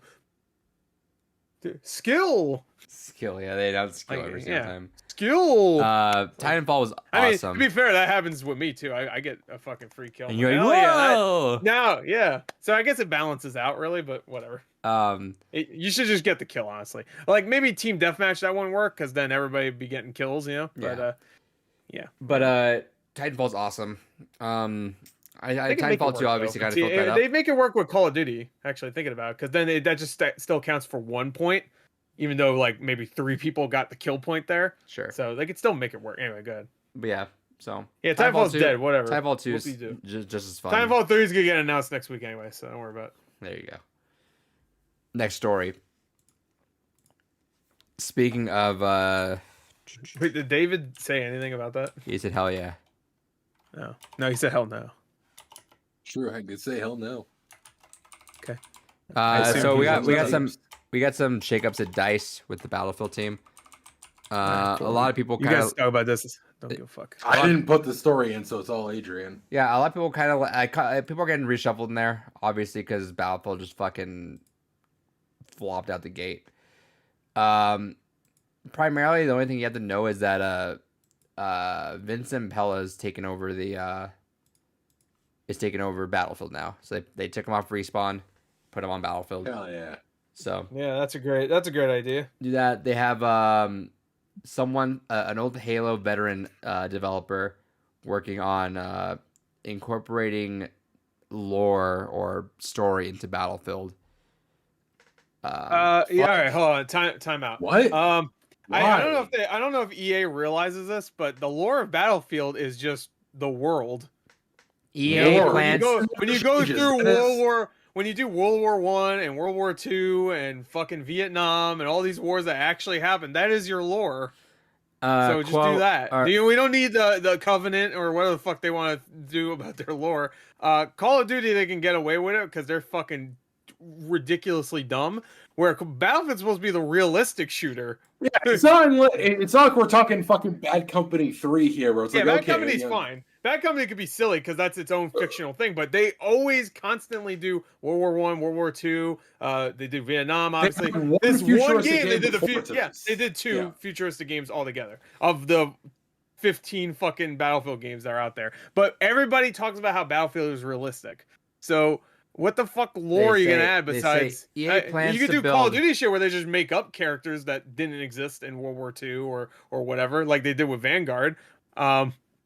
So it says EA plans to build an interconnected Battlefield universe. Yeah, EA is that's where I figured it was going. EA is creating a new Seattle-based team focused on, quote, injecting more storytelling into the Battlefield universe. They no one fucking wants storytelling in Battlefield. I mean, I liked a couple of now here. I liked a couple of the stories in Battlefield 1, to but be I don't fair, really want it. It says headed by the Halo veteran, while Ripple Effect, which made while Ripple Effect, which made Battlefield 2042's customizable portal mode, is working on a, quote, new Battlefield experience in the 2042 universe. I heard Portal's the only good thing in Battlefield 2042. So. Same. But it's just because you can fucking put the old Battlefield shit into it. You can make it a Battlefield game. There you go. Like no one aside from Bad Company, no one fucking plays Battlefield for single player because predominantly until Bad Company, Battlefield didn't have a single player. No one gives a shit about single player in Battlefield. Wrong fucking audience. At the end of the day, what makes fucking Battlefield is good competitive FPS gameplay. No, it's about the lore, the deep lore. Come on. What are you talking about? The deep lore of Commander Hawkins or whatever? And Commander Video. well, that's just, I know Commander why they're Video, doing it is because they Video. went to the shitty ass fucking operator system because they got to chase that Apex money. Yeah. Oh no, that's Call of Duty also. No, that's mainly Yeah. Call of Duty. Call of Duty has been doing the fucking like the characters they're distinct, you know. And I guess that's probably more Fortnite too, because that's not operators, but those are like, oh, everybody can't wait for the next character skin to come out. So it's just like let's have distinct characters so we can have skins for them so they could be excited. Like, yeah, did you get that? I don't know, Reznov skin? Fuck yeah, or whatever. I don't know the character's name. Cheeto Pan says, but, if I'm paying $60 or $70, I want a story. No, fuck. I know, I don't care. I don't mind a story, but to announce that we're gonna really focus on the lore. Like, here's the lore. There's war. Yeah, that's what. Even in the future, there's war. Call of Duty doesn't have a lore. Like, every game is different. Even the ones that are sequels to others, like, most of the time, they're either their own thing with the same characters, or they're continuations, but the lore is about paper thin as you can get. I could see people, if they're spending that much money, they want a story mode. But No, I think they want like this Assassin's Creed fucking stupid ass, like everyone has something to do with the other one. No, and like, well, yeah, they might be doing that. But what I'm saying is, at least like Cheeto Pan's point, is if Battlefield is a multiplayer only game and they're gonna do more obvious like microtransactions, it should be like a $40 game, I think. It should be free if they're. Well, it's a whole different conversation, but I do agree. It should be free. If you're talking baseline, like transactions on top of that, sure, yes, it should be a $40 game or it should free, be free. Ideally. It should be free to play, honestly. Like, they would do really well if it was free to play and they just did the Apex thing where, like, oh, like, if you're gonna make it so that there's operators anyway, you might as well make it so you have to either pay for them or play enough. Legit. I know you don't want that, but if they're gonna do it anyway, they might as well do that. So at least you don't have to pay $70 for a broken piece of shit. Yeah, 100%. Because at the end of the day, Battlefield is a long fucking running series. I mean, it was one of my first fucking PC games I took seriously. 2001, I think the first one came out. 2002 or something. Yeah, about like longer than Call of Duty. Call of Duty came out in 2003, I want to say. And I still have my original PC discs for the older Battlefield games. I have my disc for Battlefield Vietnam and for Battlefield 2. I've loved the franchise. I've been a long-time fan. And at the end of the day, I have no problem paying $60-$70 for fucking Battlefield. All right, fine. If we're going into the shitty modern era where games at launch are going to cost $70 fucking dollars, fine, whatever. I'll gladly pay that if it's warranted for what we're getting. A story isn't what makes a fucking warranted. It's when it comes to Battlefield. A lore, I don't give a fuck about a lore in Battlefield. Again, we're talking about Bad Company. Bad Company, I want a funny, kitschy, weird-ass story and highly destructible environments. But again, that's part of my problem, is Bad Company gave us what Battlefield could be. Bad Company felt like a fantastic evolution to the franchise. True, fully destructible environments. And every game since then, starting with Battlefield 3 into Battlefield 4 and beyond, has been a backwards evolution to the franchise. And it's fucking disappointing. 100%. Like, there's destructible-ish environments in fucking 2042. I mean, again, I played the beta. And I don't know. I've seen a lot of gameplay where like shit should be breaking, like things that should definitely be breaking, like walls to hearts, places, anything. Yeah, hearts are breaking. Wallets are breaking. People's games, like game systems, are breaking. Yeah, people's minds from all the glitches. The game is breaking, obviously, but like I just see like you can look at Bad Company too, and it's like whenever like Kroby Cat does a video where he compares like Far Cry, like Mafia 3, yeah, I guess Far Cry, but Mafia 3 and Mafia 1. Mafia 1 came out in like 2001. Mafia 3 came out in 2016, and like just the little details were sacrificed completely in Mafia 3, even though Mafia 1 did it fucking over a decade earlier. It's the same thing where they get rid of one thing that's actually a big part of Battlefield at that point is the Levolution. I heard that every year at E3 for like 4 or 5 years. Levolution 2.0. Transfarring is Hideo Kojima's thing. I know, that was their transfarring. Yeah, transfarring is great. Levolution, transfarring, revengeance, all these gamer words That's better than the actual game we're The, in. the first instance that I remember is Bungie and Halo 3's water. They were obsessed with the water. They loved their water physics so much. Yeah, Halo 3's water looked good. It was like wild, to the point where you kill someone, they just like float in the water. Yeah, they like the bullets did stuff to the water. Like they were like obsessed. They have a with lot of like maps that are just like, here's a place. Look at the water everywhere. It's like, any place they could put the water in, which they're obsessed with about. Yeah, which is fine. Hey, water. Hey, water is a basic necessity to life. But you know what's not a basic necessity? You know what's not a basic necessity? Lore. We don't need it. Cut it out. Exactly. But no, here's the thing: is like destruction. That's basic necessity. All stars. I need to see things break. Because at the end of the day, like they went to a weird place where they got it in their brains that like, these set pieces, this kind of rocket launching into the world and a tornado going off. Like this is what people want. I mean, that's cool. Don't get me wrong. I mean, it's cool. Don't get me wrong. It's not what I want. I've seen it in game, and it's really disappointing. Building, and I can't level that 100-story building. Fuck off. That's what I want. That'll be on PS8, and well, it'll be in the trailer. And it'll be the one PS8, building. And then the game, yeah. No, it'll be the trailer for PS8, and then like when the game comes out, like when the building comes down, it'll be like 10 frames, and the game will crash, and it'll be like that'll be at the time where games are $150 each. Yeah. And EA has already fucking like made, I don't know, $1 billion Battlefield games at that point. But I mean, this does bring up like a legit concern because again, a long time fucking Battlefield fan, and especially I almost have the platinum in fucking Bad Company 2. The only trophy I'm missing is 20 destruction kills because I never played the demolition class there. Right. But you can get that really easily. The fuck? I don't think the PS3 servers are still they should be populated, up. really. Oh, okay. Well, I don't know if they're populated, but I'm pretty sure they're still up. I think 360 the PS3 servers are still up, but I don't think they're populated because otherwise, I know that'd be the one thing I just need for my platinum in that. No, I'll just do it. Is all get. Well, you two do it. Oh yeah. I just put my PS3 away. I don't have a copy of Bad Company 2. I mean, maybe I'll play Bad Company 2 on 360 at some point. For games gone by. Yeah. That could be a fan vote episode. Play your cards right. No. But no, at this point, I don't think I'd want a Bad Company 3. I don't think I trust Dice. No, you know what? When they announced it, I'll be hyped. But then I know, and then I think about that's gonna be Splinter Cell with gore. But I already told everybody multiple times in videos. Like at this point, I don't want them to announce Splinter Cell because I know I'm gonna be hyped. I'm gonna be like, yeah, and then I'm gonna think about it. That's after. what I'm saying. That's exactly what I was saying. It's gonna be Division. No, not Division. Division's actually fun.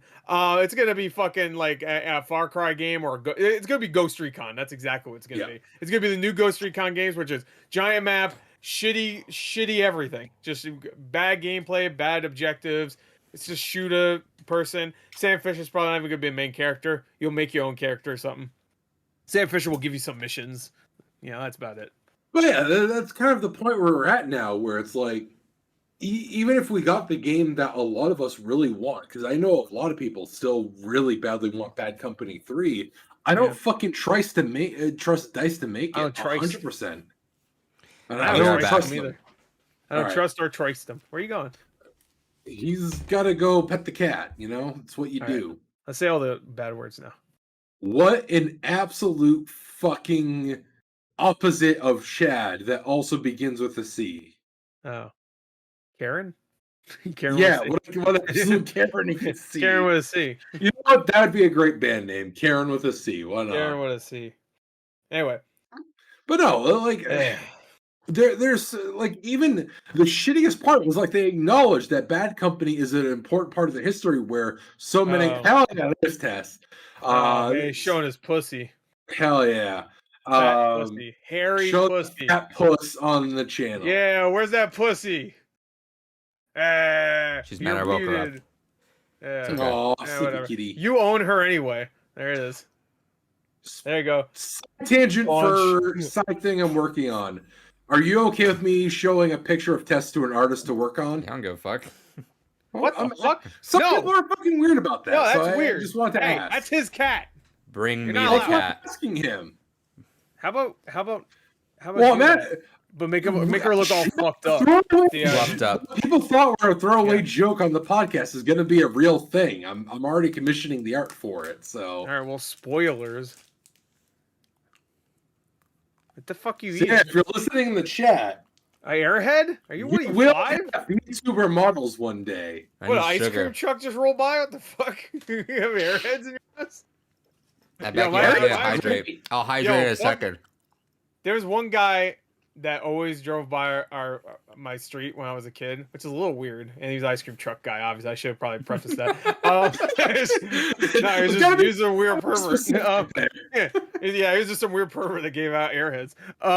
No, but the fucking ice cream guy would always sell airheads, but it wouldn't be like you get a pack of airheads. It would just be one airhead, and it would charge 50 cents each. I don't know how much that is inflation like 20 years ago, but that was a lot of money back then, especially for a kid. But Yeah, every it was a lot of time they would look fucking good as shit, and he would always have the white ones separately. I don't know how he did it because I don't think they sell those separately. No, they don't. You have to buy them in the packages. I think even back then they were like $2-3 for a package. He would always have the white ones. He would have separate boxes for each one. He would always have the white ones. I don't remember if there was Always a box separating the white ones. Yeah, it's a white You for the got to keep colors. white down. It's like Get Out. And that was the bullshit. And I always wanted one, so I always got one every time. It was always the same fucking dude. The dude looked like he was like maybe 5 years older than me. He was like 18 or some shit. I bought a box ice cream truck. Bought a box of like 50 of them for $7 on Amazon. By the way, I keep doing this. I watch a lot of Sopranos, and there's a character that does this all the time. And ever since then, I've adopted it. So I'll now hydrate. Geopan, thank you. Or no, Abacky, Anyway. thank you for making me hydrate. Hell yeah. yeah, because he wouldn't be able to remember to hydrate himself. Unless he can only stay alive if he does a stream and people tell him to drink the water. I forgot basic necessities. Yeah. But no. So I need you to give me or I can't breathe. Oh, DSP should do that. There you go. That's a good idea. Guys, I need your money. $5 or I won't drink water. Ever. $5 or I'll stop breathing right here. It just goes purple. God damn, just breathe. All right, Gorfan, I'll hydrate for you. Thank you for keeping me alive. But that's so I'm going through with getting the VTuber commissions there for the podcast. And that was one of the things that's why I asked you guys if you guys had any real preferences on your designs. Because immediately what came in my brain. Made me black. Well, we all confuse people. we all have cats, even though Gore doesn't want to admit it sometimes. Yeah, I got some pussy. Because what immediately popped in my brain is doing like a druid style character for Adrian, and Tess would be his beast that he has with them. Does he, Adrian? Do you even know what a druid is? Constantly, Some and D&D he's shit. far more laid back compared to you and I. So I'm like, all right, No, he's druid, not. I'm the most laid back fuck here. off. I like how he's like, "Fuck you, I'm more laid back." Yeah, fuck you. And then for I imagine a kind of like Doomslayer sumo wrestler. No, I genuinely picture like a piece of Doomslayer character. A big fat fuck who eats food and looks like fat bastard. He has grease coming down from his fucking mouth. He's got hair coming out of his ears, droopy eyes, and a fucking big nose. Gorfan says, "Can we choose who gets the voice band?" Hint, hint, David. Hell yeah. But no, definitely. Picturing in my brain is some kind of like Doomslayer style aesthetic for Chris's VTuber avatar there. And I was going to do You don't see my face? Bullshit. No, 100% you don't see your face. What the fuck? Bullshit. You see Doomslayer's face in the beginning of Doom Eternal, though. So FYI, we'll kind of go on this little tangent here. I know David and I kind of want to like start just throwing some money into the podcast and the stream and stuff. So I ended up I didn't show us on what I bought. I sold off my Stream Deck Mini because there was a sale on this one. There was a sale on the actual like Stream Deck. I knew that was what it was gonna be too. I should just called it out. Well, I bought a Mini a while back, and I sold it for like $60, I think, and this thing was like $100. So I got it for like $40 more, and this thing's extra a lot more. I mean that's cool, but that shit is way too expensive for what it is. I was gonna say, are It's- they even really that useful? Because like I have, I mean, I'm like, sure they're useful, but Yeah, no, I have 12 micro keys on my fucking keyboard I can use for any hotkeying on the fly. So like, I guess that's have, gonna be for like people that don't want to always be at their computer too. no, so it's really good when you're in a game if you want to Yeah, in just your save the game space too, in yeah. that if you're playing a game, and then also you can keep folders in on them as well, so you can customize folders to like do a whole like order of things. So some people straight up hit a button, it'll go to start and soon screen, put like a 5-minute timer on there, lead into an intro, and put it on stream like just by one button on Yeah. there. So you can kind of customize and do all that stuff with the. All right, I just had a genius idea. Can't you just buy another keyboard? Dual keyboards? Yeah, Come on. dual keyboards, You can do dual that? monitors. You do a dual monitor. How come we can't do dual keyboards? I got. because it I still got. registers as the same keys across the keyboards. Oh, fuck. So, it's the same monitor. No. Yeah, got you, fucker. But yeah, so I'm gonna. I know David and I are gonna start Done. throwing some, not like. Oh, if I production put two value. mices in it, that doesn't mean they're the same thing. I also bought what do you call it? Those Birds. Hue I like those lights I have. I bought the Hue lights because those were also on sale. And I think you can connect those on Twitch, and if you can redeem for I channel think points. there are some specifically you can. Yeah, you can put it on Twitch, and you can redeem channel points to, like swap the colors, I think, or something like that. I don't know, some silly little Wow. things, silly little things to make the stream you more know fun. what'd be great? They need to have one where it's just a board on the back. Remember- And it's like one of those digital like pizzeria boards that just says Yeah. words. You know, And then if you buy the channel Yeah, points, you you could- can put anything. yeah, but are you saying? anything? No, anything you want. Remember how Any we're gonna word. buy David that any neon word, any word. Gore, remember we're gonna buy David that neon sign. Oh yeah, it just said one Said the word that we say can't. anymore. I guess That he we wouldn't be. can't He wouldn't be. If we bought that, he wouldn't be allowed on Twitch anymore. Maybe one day, Gore and I will. That We'll was just. my phone. You have to get me that board. That's You the only know, way I'll accept It was the word. How about that for David's wedding gift? You, me, and Kyle will pitch in and get him that neon sign. for- Kayak. You said Yeah. Yeah, A a Canuck. My favorite that's Canadian actually- friends. Hey, yeah, Kayak. Kayak is a good No, is a good Canuck. rap Yeah, name. Canuck. He's Canadian now. Yeah, Canuck. Bunch All of right, Canucks. next over story. Hell yeah. What is our next story? there. Who gives a shit? Do you want to talk about this GOG thing or no? Yeah, so Godfall. just I want to talk TLDR, about Godfall. the GOG website, Good Old Games. Yep. Their business is still not making money. So it's one of that's those bad. things. Usually businesses need to make money. They should get the memo. I mean, it's backed off of CD Projekt Red, which especially after Cyberpunk, probably not making as much as they were thinking to keep Yeah, it all thanks. afloat. CD Project, you fuckers. So it's one of those things that they're going to refocus on what the whole premise of what they want to do with the site is. Hentai games. I genuinely think part of the problem is as much as they were starting in recent, because they kind of lost their way a little bit, because the whole premise of it, in the original name, Good Old Games, was that kind of early like 80s to 90s PC era games, getting all those classics. But I think also along the way, because they were starting to chase a lot of newer releases, as well as getting licensing for games that were like things they knew people wanted, but honestly were probably big ticket items like getting Diablo 1 and Warcraft 2 and things like that. Honestly, probably things that cost them a shit ton of licensing.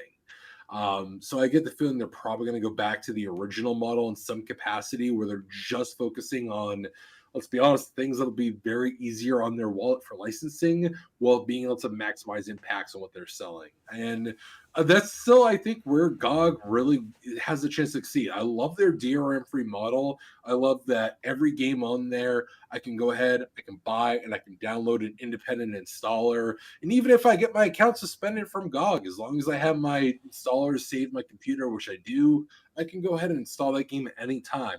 I legally bought that. I feel good about always having that installer backed up and saved somewhere. So it's got a unique model. It's got a model that did well for them in the beginning, and then they just try to chase more of the money down the road, and it hasn't been working well for them. So I genuinely wish GOG to do well because Steam needs a competitor. I mean, that's why in the beginning, it's shitty what Epic has done over time, but I was kind of all for Epic Games kind of rising up because Steam does need a competitor in the PC market. We went from an era in PC gaming, which I know you guys weren't really a part of until this year, but I mean, in PC gaming, it went from this weird, frustrating time where you'd buy a game, you'd spend so much time installing it, running it, you'd have a million installers, and then Steam came along and was like, hey, what if we gave you all your installers in one package? And you don't have to worry about it. It's all in one location. It's DRM. You have to still be on our platform, but at least you got all your stuff in one place. And it just swept up because of the convenience factor. And that's always, even Gabe Newell himself has said many times, the biggest thing of what makes Steam successful and reduces piracy is the convenience. When piracy is more convenient, people are going to pirate. It's just nature of the business. And so we've reached a point where Steam is so ingrained in PC culture that something like God came along and they did okay because of its niche, but it really wasn't a competitor, even though it ended up trying to be. And Steam does still need a competitor. I don't know. I just hope that we will see more things like that kind of grow up over time because I like GOG going back to its original model, trying to kind of get the more niche stuff, get the older stuff, bring that back to a modern era. Because especially from a preservation standpoint, there's a lot of PC games, especially from the DOS 3.1 era and the early Windows era. I don't want lost time. So I hope they, continue to be successful with that model, but I do still think we need a good Steam competitor. We're still missing that real threat to Steam, which we genuinely need in the market. So that's my tirade. I'm sure you guys don't have a whole lot to say on that, but please, correct me if I'm wrong.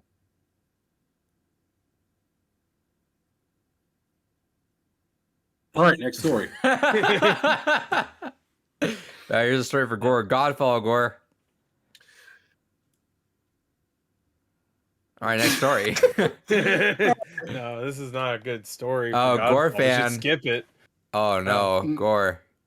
I'm not doing it, so he can fuck himself. He said David, so I knew he was gonna pull this shit. No, he's. Oh, what? Gore fan says, "Bring me Gore's cat." Oh, I don't have a cat. I thought you said you did have a cat. He's lying right now. I was hungry yesterday.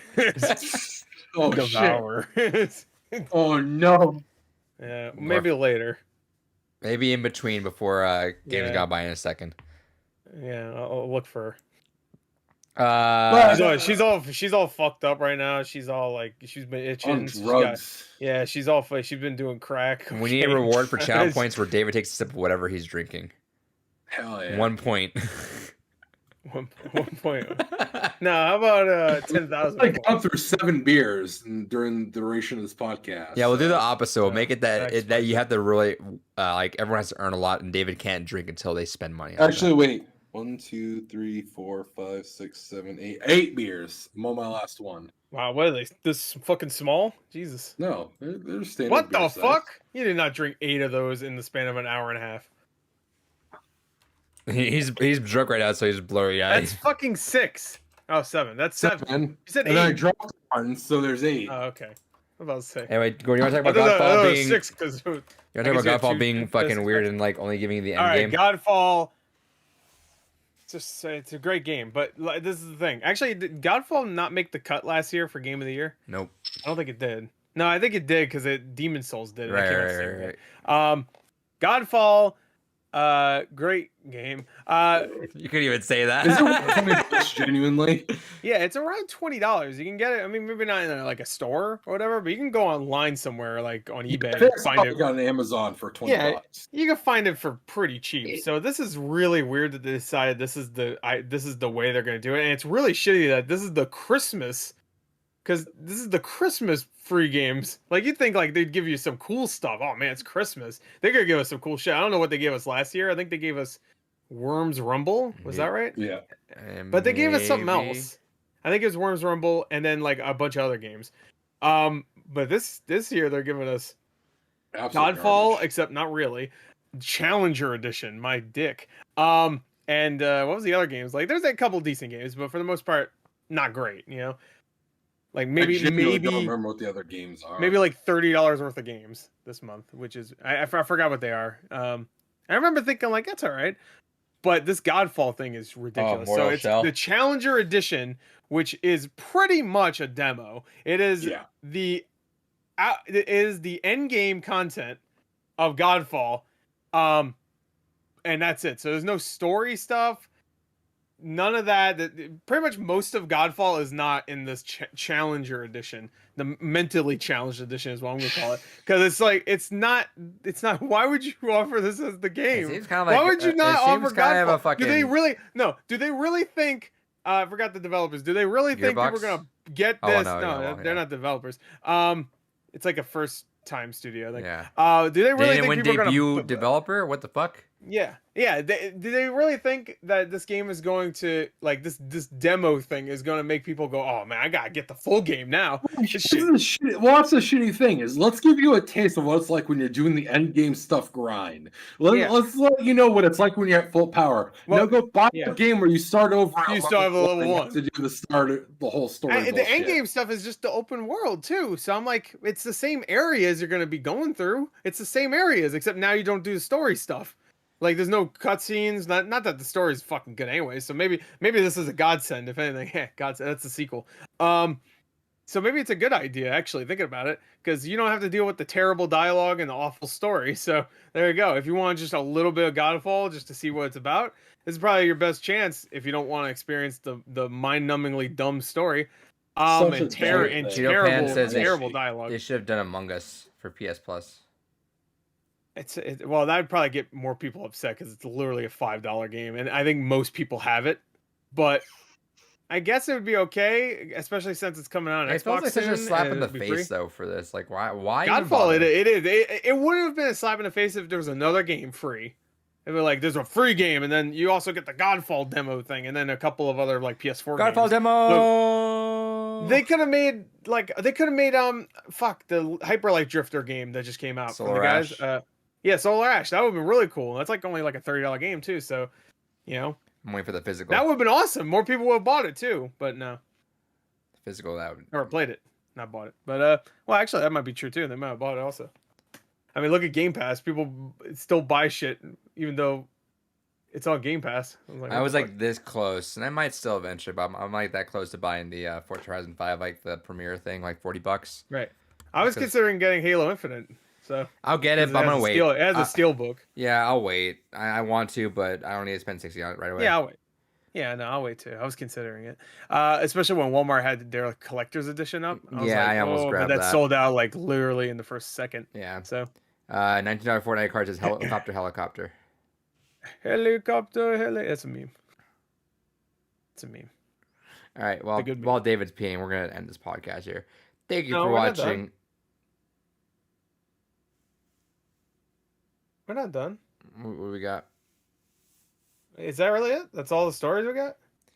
Yep. Damn. All right. Slow news. All right, I guess we're done. Fuck it. Thank you for listening to the Blue Reese podcast. Coming up next is going to be the Kentucky Route Zero Games Gone By. We're going to talk about that game here. A couple games on the docket left coming up for Games Gone By the next couple months. We have Portal 1 and Portal 2 at the end of December. We got Yume Nekki halfway through January. We got Kindergarten at the end of January. And we have Hylics 1 in the middle of February and Hylics 2 at the end of February. And then you can look at the rest of the schedule for Games Gone By. Holy fuck, I got the bladder of a geriatric. The rest of the Games Gone By schedule on the description of the episode, so go check that out. Go listen to us on every audio service thing. Oh my god, my bladder's exploding inside my penis. I gotta pee.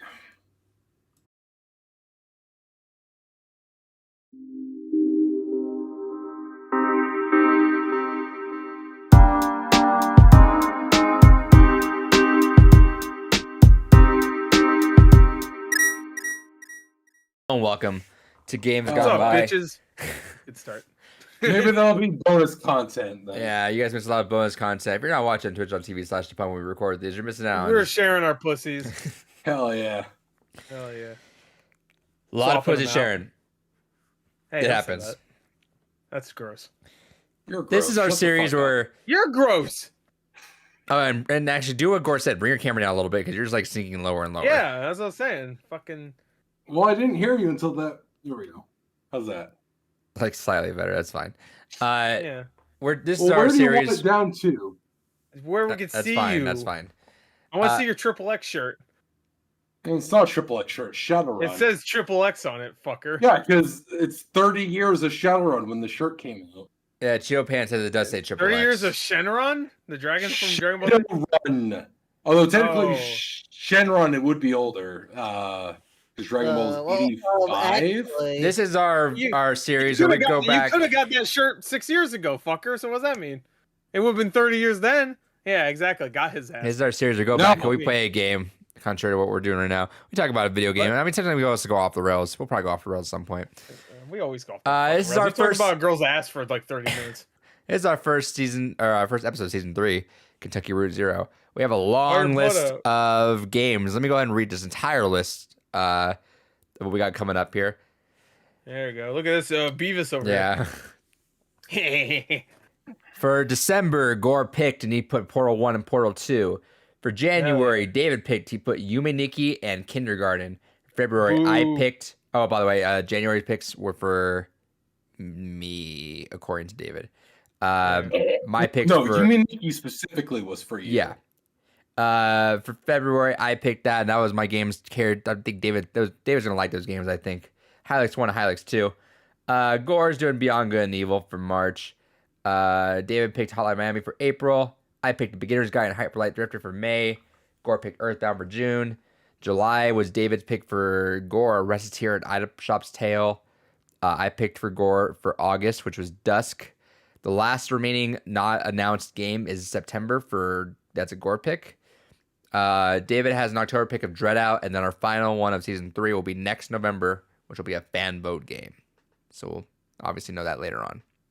And of course, I'm gonna warn you right here. DreadOut, there's no way in hell I'm playing that. That is 100. Yeah, I've seen playthroughs of that already. So hell no. Also, I'll watch a playthrough of it. That's but fine. you no, this isn't a joke. No bits. No, I don't do bits in this show. Fuck that. That game was first of all, the game looked not very good, but it looked scary too. So, sure, like the actual. I keep forgetting that despite the fact that you do a lot of horror stuff, you don't really do a lot of horror stuff. No, video games. Fuck that. I don't play horror video games. Eat my ass. Hell no. I mean, I'll make an exception, obviously, with Resident Evil. Like the new Silent Hill, which is gonna get announced next week. That's gonna happen. Also, I'll do that. Speaking on the schedule, that's also not saying that we'll have other games sprinkled in between there as well with some other mini fan votes. Also, Chiopan, shout out to Chiopan, says Hotline Miami collection is $5 on PSN right now. I don't know if I should get it. You should. Yes. 100%. Go get. Anyway, I played enough of them. So I mean, Hotline Miami collection for $5 is actually a really good steal. I got the special reserve one, so I'm better. That's trending to announce next week, Gore. Oh fuck yes! LGN acquired by Microsoft next year, guys. Next star will be Andrew Lincoln. Hell yeah! Do you even know who that is? Don't you? No. He's the guy from the show. There you go. What show? The one with the. I don't know what that means. Anyway, what game are we playing? We're talking Kentucky Route Zero. This is my pick. So before we get to that as well, brp@bluerubies.com. If you have any thoughts on any game we played ever in Games Gone By, please shoot them that way. If you have any upcoming thoughts for one coming up, we could save that and we'll read it on the air when we're doing that. And we assume if we got no emails, then nobody has thoughts in the world. So yes, sure. Period. Just period for anything. Games Gone By should be catching up again, so stay tuned for that. And then nothing else. Okay. As I say, what happened? Yeah, Brain so die? Kentucky Route Zero is my pick. And just a fair warning, I've been thinking about this a lot. I'll definitely get a little bit more open and real because this definitely is a game that is very near and dear to me. Okay. So we'll definitely talk a little bit more about that. But I definitely want to hear thoughts of you guys first. We'll be open about it. Obviously, I'm not going to get a downer about it. But we do want to hear thoughts about everyone else, hear impressions. I know it wasn't a unanimous hit, but being that it's a game that I think like insanely high of, I have a lot to say about this. So I think with first, let's go with, and it's still covering partial camera, David. I don't know if you noticed that. No, I didn't. There you go. Let's start with gore. I'll wrap up at the end. But Wait, we didn't do an ad read. Are we doing an ad read? Are we fully done with the ads? No, we should. Wow. Adrian's terrible at this. What the fuck? David, after we get off air, we'll record one and I'll lump that in there. All right. But you want to give us an ad read right now before we get onto No, then you have to take it from here. What the fuck? No, we're gonna record one afterwards. We're doing it. Our first game's gone by ad read. Shut up. All right. I just read it. So, for the first ad read ever, specifically for Games Gone By, we have a phenomenal fucking sponsor. If this is your first, if you're an audio, listen here. If you're an audio only listener and you only listen to Games Gone By, you have great taste. Why have the filler when you could have the real meal? But anyways, for our first sponsor for Games Gone By proper, we have a phenomenal person, a phenomenal group to talk about. That phenomenal person, Gore the Movie God. Him, not really actually about him. The phenomenal sponsor, though, crprights.com. Why do we want to talk about them? Well, because they have a pop culture review site that appeals to cinephiles, professional, casual viewers, whatever you categorize yourself as. Look no further than crprights.com. They have content for movie and TV reviews, film essays, and more. Are you someone that wants to just go ahead and dive deep into the fucking lore of a film? Fuck you. If you want to go ahead and dive into that, go right ahead. But if you are not a virgin and have fucking little time on your hands, you're just going to read the 5-star ratings for what they have. Either way, if you crave movies, if you crave TV, film, titties, if you crave titties, go to crprights.com. It's dedicated to making sure no one is wasting their time or money where they shouldn't be. After all, I know who's wasting their money. crprights.com. Casual reviews with porpoise since 2018. Porpoise. It's a little animal joke for you. Shout out to titties. Yeah, shout out to titties. You know what? Underrated, but they're pretty great. Yeah, underrated. Underrated. They serve many purposes, or porpoises. Cheeto Pan says great ad read. So many porpoises, all right. Cheeto Pan says great ad read. 10 out of 10. 10 out of 10. All right. Very good. All right. Let's cut there. Take that. Delete it completely. Empty the bin. We're good. All right, it's gone. All right. So let's talk about this. So Gore, let's start off with your thoughts on Kentucky Route Zero. I don't know if I'm gonna be able to just get to it now. I was thinking about that amazing ad read. I mean, it's a way of life, my ad reads. Yeah, it's a way of. Yeah, that's how ad read works. You insult someone else just right away. You completely get their website wrong. They don't do 5-star. I swear, the ad read that we got is you deviated so far off of it at some point. You started talking about me first, which I'm on the website, I guess. And then you say, fuck him. And then you say, fuck me. One of my favorite podcasts I listen to just deviates so far off the fucking spectrum for their ad reads. They're like, fuck it, just keep it, go with it. Yeah, ourselves, yeah. He listens to this podcast. He references himself. David guy's really funny. David guy's real funny. He's so drunk, he doesn't know who he is. Yeah, he's at least drank like 9 fucking beers, so he's coherent. Oh, yeah. All right. So you're a little bit more coherent. Coach. You're more coherent than you probably should be, to be fair. That's a compliment, I guess. So I mean, I'm just starting, really. I should have. You had 8 beers. You're just starting. You should probably slow it down. Anyway, Kentucky Route Zero, game I've been wanting to play for a long time. Maybe not as long as this guy with the Which hair. one? The one with the hair. You barely have hair. What the fuck are you talking about? I got plenty in here. I shave it off. Did you just look behind you? Let's not fuck around. This man just said this. We talk about I have plenty of hair. Yeah. Yeah, What were you hiding it behind you? What the fuck? All right. Why would you look behind you? bald? Why'd you take Sometimes your you get headset? haircuts that Oh, make to you look show- very bald. It's true. Sometimes All right. I get the razor a little too thin, and I was like, "Fuck it, it all goes." The one with the background that doesn't look embarrassing. How about that? So, Yeah, fuck ooh. you. All right. Anyway, Anyway, this game sucked. So no, I'm just kidding. All right, I was very excited for it. Maybe not perfect for this time of year, I will say, No. because good Nothing lord, like Thanksgiving like Kentucky Route Zero. well, not even that. Like, I don't give a shit about that. It's just like there's so many games to play, and whenever I played this game, even though I really, really liked it, I felt drained from reading the entire fucking time, and also just like trying to comprehend what the fuck is going on. Mhm. That I was just like, I don't really want to play anything. I just kind of want to watch videos Sure. now, because this is one of the most draining games I've ever played. That's not to say it's bad. Obviously, I thought it was great. yeah, that's why I recommended really- you gotta like pace it out after episodes. 'Cause, Yeah, man, but it I really had takes, a bunch of other stuff. Yeah, it really takes a lot out of you though. There was no.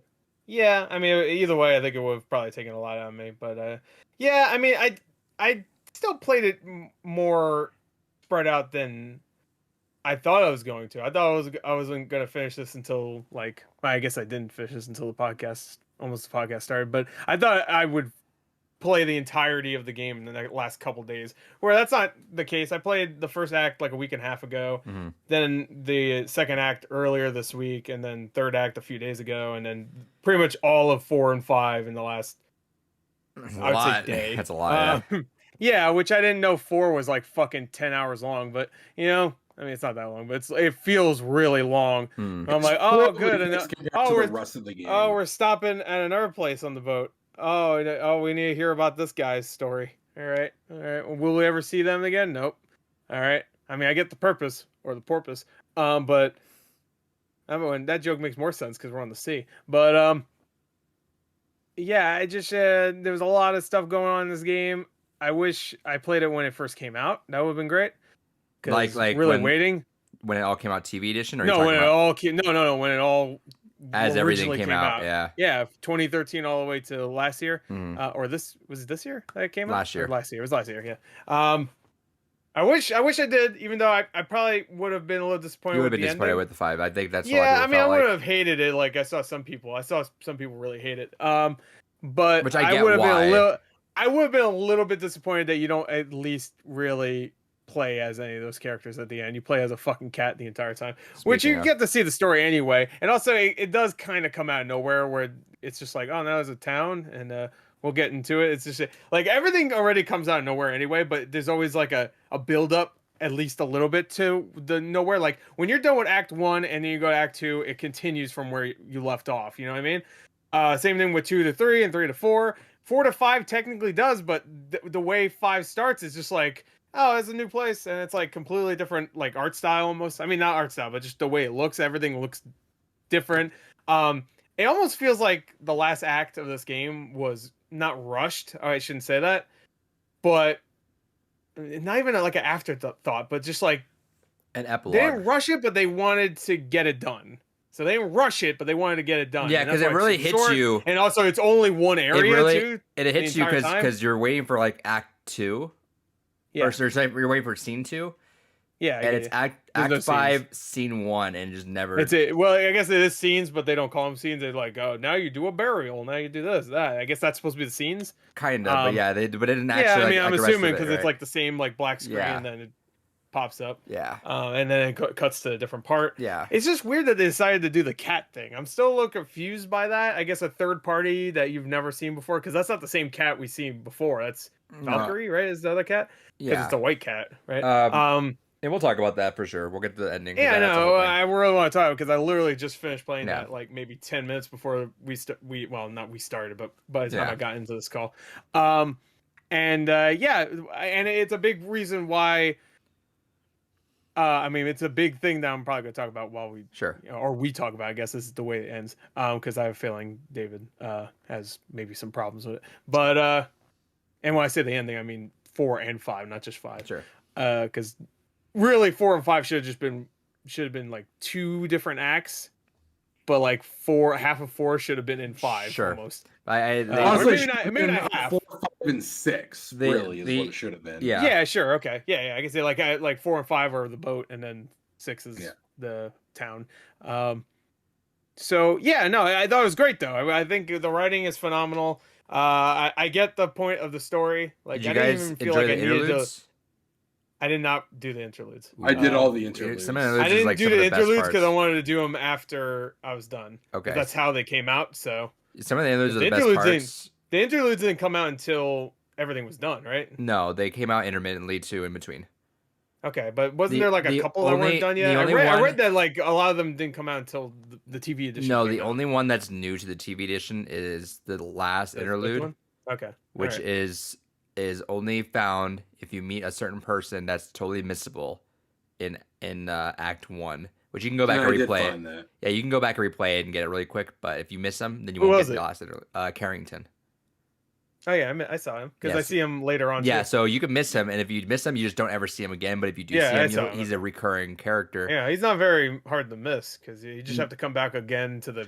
Well, Yeah. that's kind of the point. Is they're probably not expecting a lot of people to go backtrack and be like, "Oh, well, let me just go into this place I just left." Yeah. Here's my question. I was gonna look it up, but I didn't. I'm sure you already fucking watched like 30 videos about it.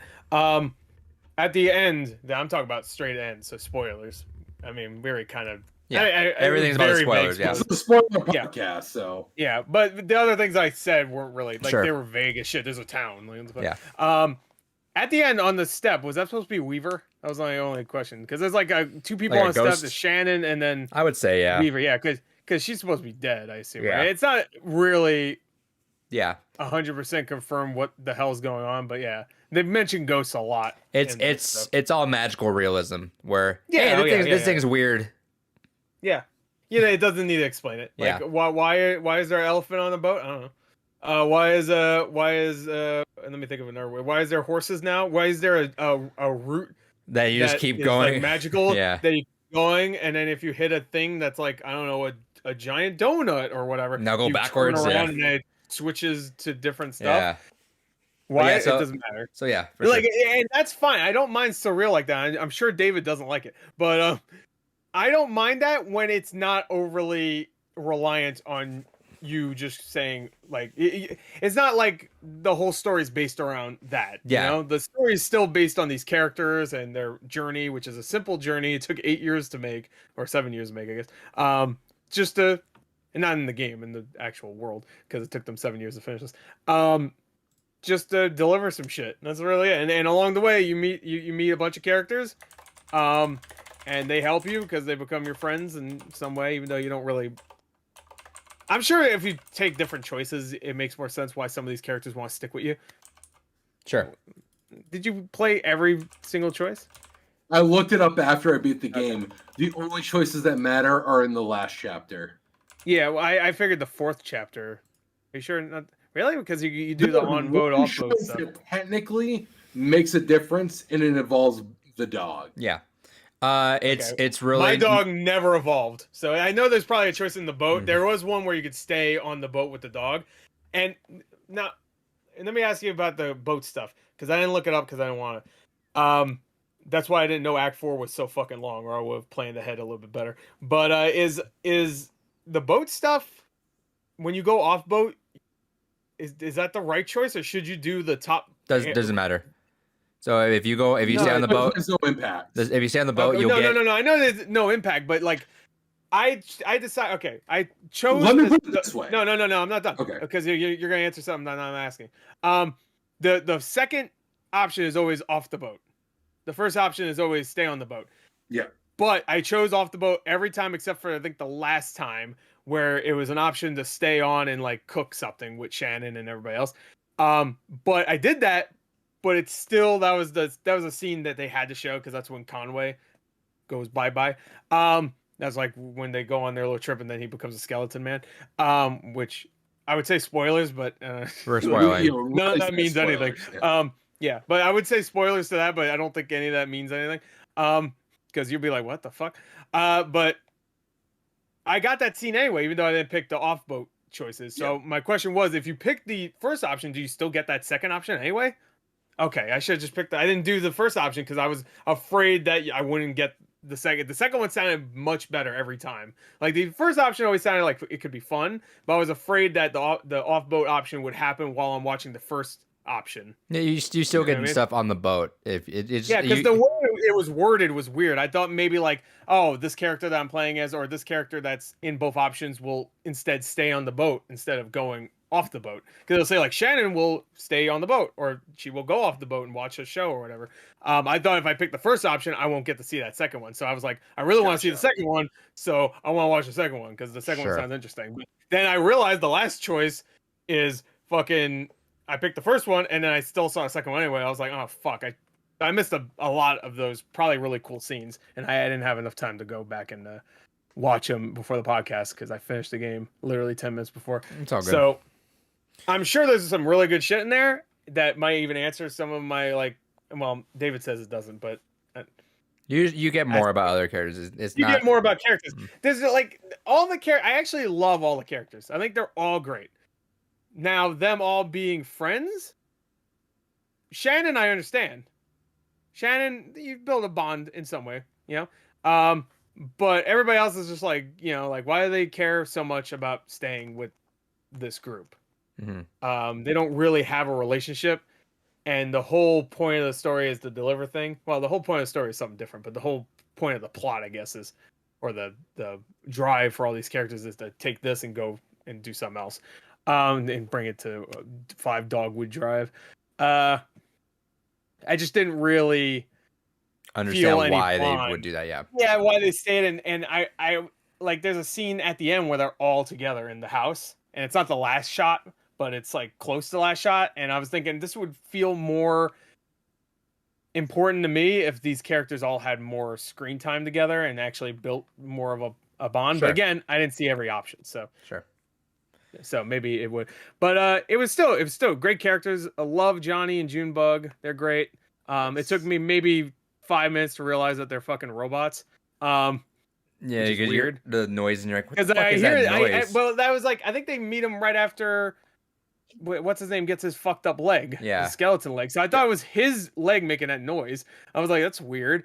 But then I do a scene where Conway's not even there. I'm like, it's still making the noise. I'm like, oh, all right. So they're like robots or something. I didn't even look it up. So I assume they're robots. And then I think they mentioned one thing about like rusting or something. Someone says like, oh, I'm gonna like rust, or I think Johnny says something about rusting or something. And I'm like, oh, all right, so they're robots. I mean, at this point, it doesn't matter. Which, by the way, like, everybody looks exactly the same. So I know we'll get to. And they also talk about like being built to just mine, and they said, fuck that, I don't want to be a miner. So I'll get to this really, or I would say this part because I want to talk about that really. Actually, no, I'll say it. But yeah, sorry. I really want to talk about the Act 3 with the song. Oh yeah, Act 3 is great. Act 4 is great too. It just takes too long. First 2 acts are really good build-ups, with some good character moments between Shannon and Conway and the dog, I guess, and some really creepy imagery, especially in the mine in the Act 1. I thought that was really creepy. I think that was Act 1. I don't know. They kind of blended in at a certain point. Yeah, but Act 1 was mine. Yeah, when you first meet Shannon. Mm-hmm. Yeah, and then 5 was good. Me personally, I don't like the way they showed or they presented that story, but I like the visuals and I like the dialogue that you see and stuff, and I like the ending. Ending's semi-hopeful, and still bleak though. Yeah, I think I feel like we're gonna spoil some of the interludes because they are. I think the interludes are very essential to the story. Yeah, no, I know they probably were, but third interlude, that 100%.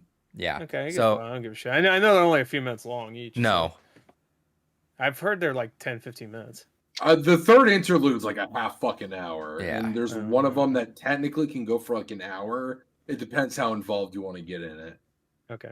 Yeah, they're almost like their own like acts at some point. Okay. All right, cool. David. So I've had the fiance kind of join me in for games gone by since we did Shadow of the Colossus. I'm sure she loved this one. And well, actually, yes, 100%. There's only been 2 games we've heavily disagreed on. The first one was To the Moon. She actually hated To the Moon.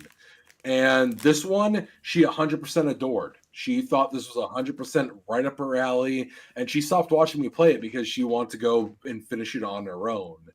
And Oh, this game, you smart? this game 100% is something that has a lot of elements of stuff I want to enjoy. So I had a complex time with this game. This was a good pick, and I'm glad I played it because there's a lot of elements to this game I enjoy. I like the atmosphere. The atmosphere is fantastic. And what immediately stood out to me, and I wonder if that's maybe part of the reason why you're just like, yeah, I'm gonna throw this game out there because even David might like it, is every so often there's like multicolored text. And my brain was constantly like, oh, hey, this is reminding me of House of Leaves, because that's genuinely my favorite book of all time. And I don't know, maybe that's part of why you picked it, Adrian, but like there was a lot of moments throughout this game that my brain was like, oh, this kind of gives me like a House of Leaves vibe. And honestly, at the end of the day, I can't say I dislike this game, but I can't say I like it either. For every element this game introduced, it's honestly as much as like I shit on a couple of very specific elements of 999 or Little Nightmares. This kind of feels like one of those games to me where like I love a lot of the elements introduced in this game, but the whole package I just cannot fucking get into. And part of it is because of what I mentioned earlier when you're like, I don't know if the choices matter. I hate that none of the choices matter. Aside from one choice in chapter 4 involving Blue and the choices you make in chapter 5, none of the fucking choices matter. And I feel like, as particularly in a narratively focused game like this, where there's so many unique dialogue options, to have not any of them really matter is frustrating, because you could have made a cohesive single narrative and it could have been fantastic. Like the one of the choices that really start me to make me kind of hate the game and kind of initially starts to lean that way, because I like chapter 1. I'm like, okay, I love the atmosphere, I like the weird kind of tone to it all right, I'm down for this. And then chapter 2, I started to really get agitated with the game, and there's like a choice, and I think it's either in chapter 2 or honestly it's early chapter 3. It's been over a month since I played this game, I'll be honest. But they start talking about like, oh, why are you afraid of TVs? What is it that kind of has you kind of with, actually I may have been even chapter 1 towards the end. Yeah, But that's there's when like, you kind of meet Weaver, I think, first time. yeah, It's like actually that's right, because that's when you're starting to head towards the or mine. the only time I guess you meet her. Yeah, fair. At least for me, Why are you afraid of TVs? And there's three options like, oh, my father, was, a very strict individual, or oh, my mother was a very paranoid and spiritual individual, or I just never liked the shit. And it's like, okay, there's like, it kind of had that thought in my brain of like, all of these could be an interesting narrative dialogue to make me attached to the character.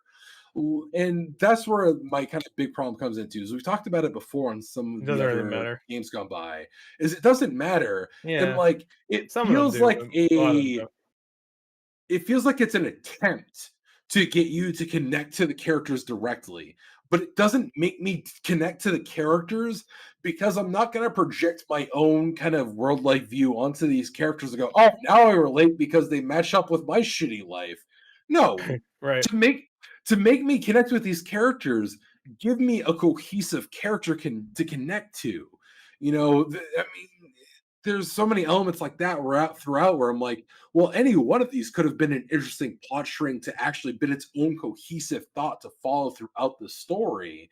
And honestly, one of the ones that really stood out to me, and you actually brought it up, and it was actually the point where I just started tuning out to the game entirely. And when my fiance goes, "No, I love this game. This game's a masterpiece," was the concert element, Oh, because I I love that. feel like even that was a cheapened moment, because Yeah, you're I choosing the guess. lyrics for it.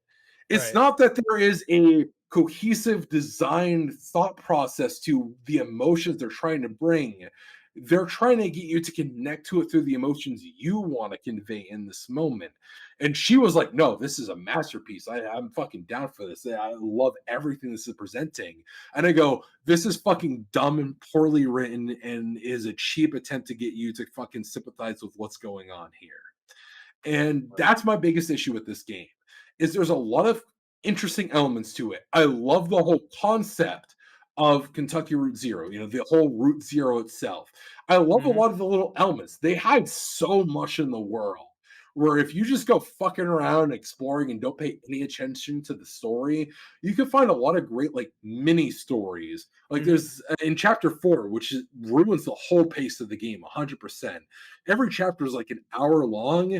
It took me like almost 2.5 hours to go through fucking chapter 4, and then chapter 5 is like a half hour to go through. Yeah, it's pretty short. It ruined the whole pacing of that fucking game, genuinely. Because like I basically went through a chapter a night kind of thing until chapter 4. And I'm like, well, this is fucking long as hell. But I understand it was released differently in periodic times. But either way, what really killed the game, especially a lot for me, is there's so many elements where like there's one segment where I think it is in chapter 4 where if you're just kind of driving around, you can find a gas station that's abandoned, but there's still 3 people that need rides to Act their 4 own you home. can't really. I don't think Act 4 you can drive at all in that act, right? That's Act all. 4 was Maybe just Act the river. 3 then. Act 3 Yeah, was it that. might have been Act 3. Do you drive in Act 3 also? I don't remember. Yeah. Because you have to go You to might the drive. bar. Yeah, I think you drive a Okay, so little bit. maybe Yeah. Act 3 then, because that's right. Because I think you're right. Act 4 is just on the river.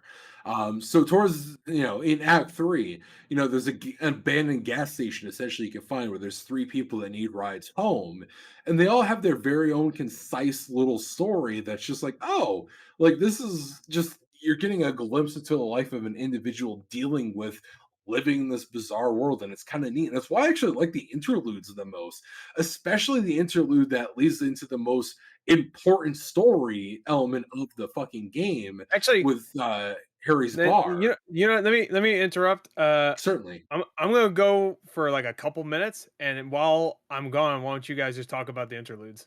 Okay, perfect. So I don't That get spoiled. Okay, Yeah. leave your headset on. We'll wave you in when we're done. Yeah, because well, the interludes are pretty big. I'll probably be gone for like maybe 5 minutes. Okay. I'm gonna let the cat out real quick because he's still stuck in this room. All right, we're all gonna leave. Yeah. Adrian, I'll stay until you just go. All right, All right, I'm gonna leave right now. All right, yeah, sounds good. All right. You should probably go, Adrian. Yeah, sounds good. Me too. I'm gonna meet you there. One comes in, one comes out, I guess. Yep, Fine. I guess that's Hello again, Arrow. all right. So I'll be back, All right. Arnold. So I have a lot to say, a lot to decompress, and I feel like by the end of this podcast, I think I'm gonna sway you, just because the way I like to use my words. But let's talk about the interludes first. So the interludes are phenomenal. The entertainment is fantastic. It's called the entertainment. That's the one that we're talking about, the bar, and it was actually a VR thing at first when it first came out. Really? Yeah, that would be interesting to play in VR. It had you as the actor. The entertainment, obviously, the thing that kind of shows. Oh, Abak, give me a stretch. I do need a stretch. Abaki, appreciate you. The entertainment really is the. Here. Oh, boy. There we go. The entertainment is really the piece of content in Kentucky Route Zero that shows its hand the most out of at the time. Yeah. And it's amazing. I think what you're saying. Cardboard Computer, who are the developers? Here's the thing. Yeah. I refuse to say it's badly written because these guys know how to write stories. You can tell they've so many of these stories. They're one-offs, like the entertainment, like we're talking about the people that you drop off. A lot of things you just find along the way. They're very incredibly well written, well contained, well encapsulated stories. Entertainment. If you want to talk about that for a second, it was an amazing story, I thought. Yeah. Do you want to go off on that for a second? Yeah. That one I feel is the biggest highlight of the whole story. There's two things people talk about: that interlude and the song. So. Yeah. So that interlude I feel is genuinely the biggest highlight of the series. Because that was the first time I felt connected to really what was going on. We have this rundown bar, low on its luck. It's got a list of patrons that are its regulars, a bartender that is very absent-minded, but at the same time, you feel like it's because he's got a big weight on his shoulders. A lot of patrons so absorbed in their own lives, and it's a great juxtaposition of that kind of trope of like the friendly bartender and kind of giving all your woes to him. And you can tell there's a level of like, I don't give a fuck what your problems are. I got my own problems to deal with. And there's just so many little great elements to it.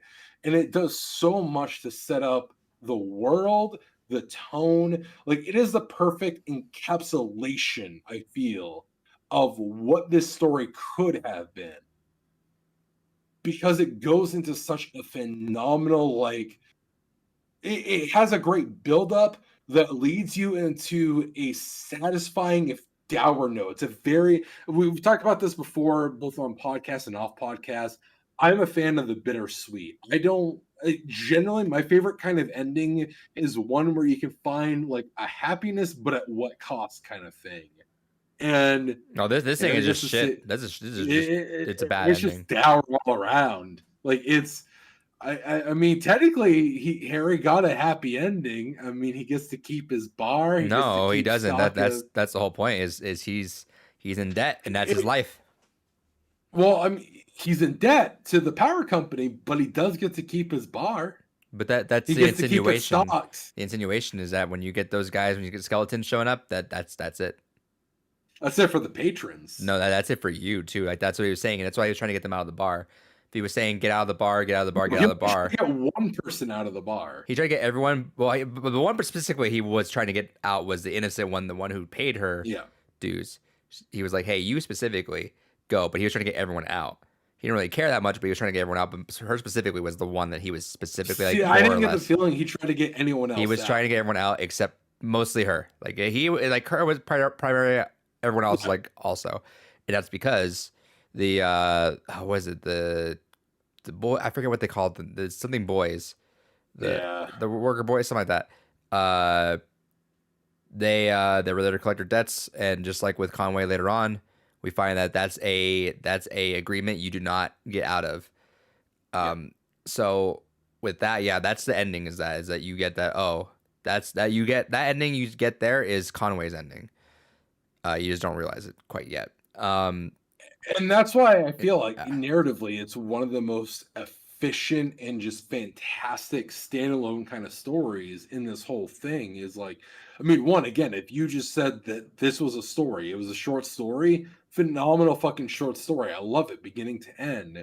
And thematically has a lot of what the overarching story I feel of this game is kind of talking about, and a lot of the messages and a lot of the themes. I feel like it's most poignantly told in this short story. But that also goes into the juxtaposition of like, there's one that I kind of wish, seems how we're using this opportunity to talk about the interludes, that there's one that was like a quasi arc. That was phone? Like for chapter 4. Yeah. The phone you could even like just call. Not the phone. There's one that's the news station. Oh, that's the last one. Yeah, the next to last one, because there's still another like epilogue one that's the one you unlock though. That's the one that you can unlock at the very end. Yeah. But there's the news station, specifically during the news station scene, there's when they're talking element. Yeah. There's a YouTube video you can watch and line it up exactly with the gameplay, and there's more content you get out of that scene if you're playing it while having the YouTube video playing at the same time. And that I didn't do. That was one of those things that I went back and looked kind of after the fact to be like, okay, well, what did I really miss from this game? Sure. And that's one thing that I actually really wish I had known about beforehand and actually listened to. Because apparently it adds a lot of depth. Let me interrupt you real quick. Yeah, go ahead. I love this game when I beat it. And like I said, when I talk about this game, I love this game the more and more and more and more as time goes on. Like, it's kind of incredible how much I was watching a bit of a recap video, and I was still almost getting teary-eyed just getting back to it. Like, it's a game that you'll think about, and you could hate it first, and you can even not like it. It's totally fine, obviously. But I think as time goes on, you'll kind of appreciate, understand a little bit more and more, and you'll find little tidbits like that. You'll be like, oh, interesting. And you'll kind of find little breadcrumbs. But see, that's like a frustrating aspect of it because like that interests me. Like that's kind of neat. Like that goes back to our around the campfire days where it's like, oh, there's another area where I can get some more interesting information out of it. But as a game, it's frustrating because if I was just a gamer, I bought this game, I played it, I would have no idea unless I went looking for it about that extra information. I think it's what you But get there's though. this whole extra layer about that would be far more fascinating if it was already a part of it. Well, I mean, like you could watch a lot of things. You could watch Marble Hornets and not really catch anything and just watch it. But I mean, if you go and deep dive into what was it, like Unifiction or whatever, Unfiction, sorry, Unifiction, Unfiction, you could find a lot of like little like things that people will catch, like because people will frame by frame that shit, you know. I feel like that's slightly different, only because if we're comparing it to the concept of like actively engaging with this game as a game versus actively engaging with Marble Hornets as like a web series, they're different expectations. Well, I'm thinking in general though. Like, I mean, if I want to get fucking musical, like Tool does a lot of weird stuff. You can line up certain Tool songs and you can rearrange Tool songs in an album, and it flows better the rearranged way. Like, there's just cool little ways that if they're like, we'll put this out there, we'll float it out there. If someone catches it, cool. Maybe that spreads around there. I think my primary one of that I thought was the coolest thing was Fez. Fez was the only game, and that was like 2011. It didn't happen again. It actually had a little bit of resurgence like that again when it came back out, re-release. But Fez was a game that we talked about that was Politics and Armor Time, where that was an internet collective working together to decipher that game. So I'm usually a fan of like you put the extra effort in, you get the little extra effort out. You like reminds me of a side thing that I'll ask you after the podcast. Yeah, but... you like a contained thing, which I understand. But let's talk about another quick. So the phone thing I thought was super cool. That one you could actually literally just call you don't even need the game. You can literally call that number up and play it that way. I thought that was really neat that the phone line is still active and you can go ahead and call. Yeah, so that like, was cool. That's really cool. I appreciated that. Yeah, that was super fun. You can play that as long as you want. And then I want to say the last one I want to talk about was you're talking about the when they're reporting news station one, like before the flood. Yeah, right before the flood. Okay, so we're like 2 minutes probably. Okay. No, shake your head. Shake your head. I put my volume down. What? Don't. What? No. I can't hear you. What? Suck I should leave? I should leave? Forever? Never come back. Okay. No, yeah, the news station. Sorry, that's what you were thinking of. News station, I thought was also an incredible one because, and one of the ways you interpret that is really just this news station in a small town doesn't really mean much, but they're going through a flood and they know they mean something, but even then, like their self-identification of importance reaches out to even one person who cared enough to keep on just rambling on, you know? It's like a weird like community, and I think I'll leave it off on that, interludes. I hope we can talk about it again one day if whoever wants to bring it back on Blue Rupees, but that's that. I mean, the entertainment's really the one we talk about. Season 3 retrospect. Yeah, there you go. In about in 1 year from now. All right, we'll leave them in.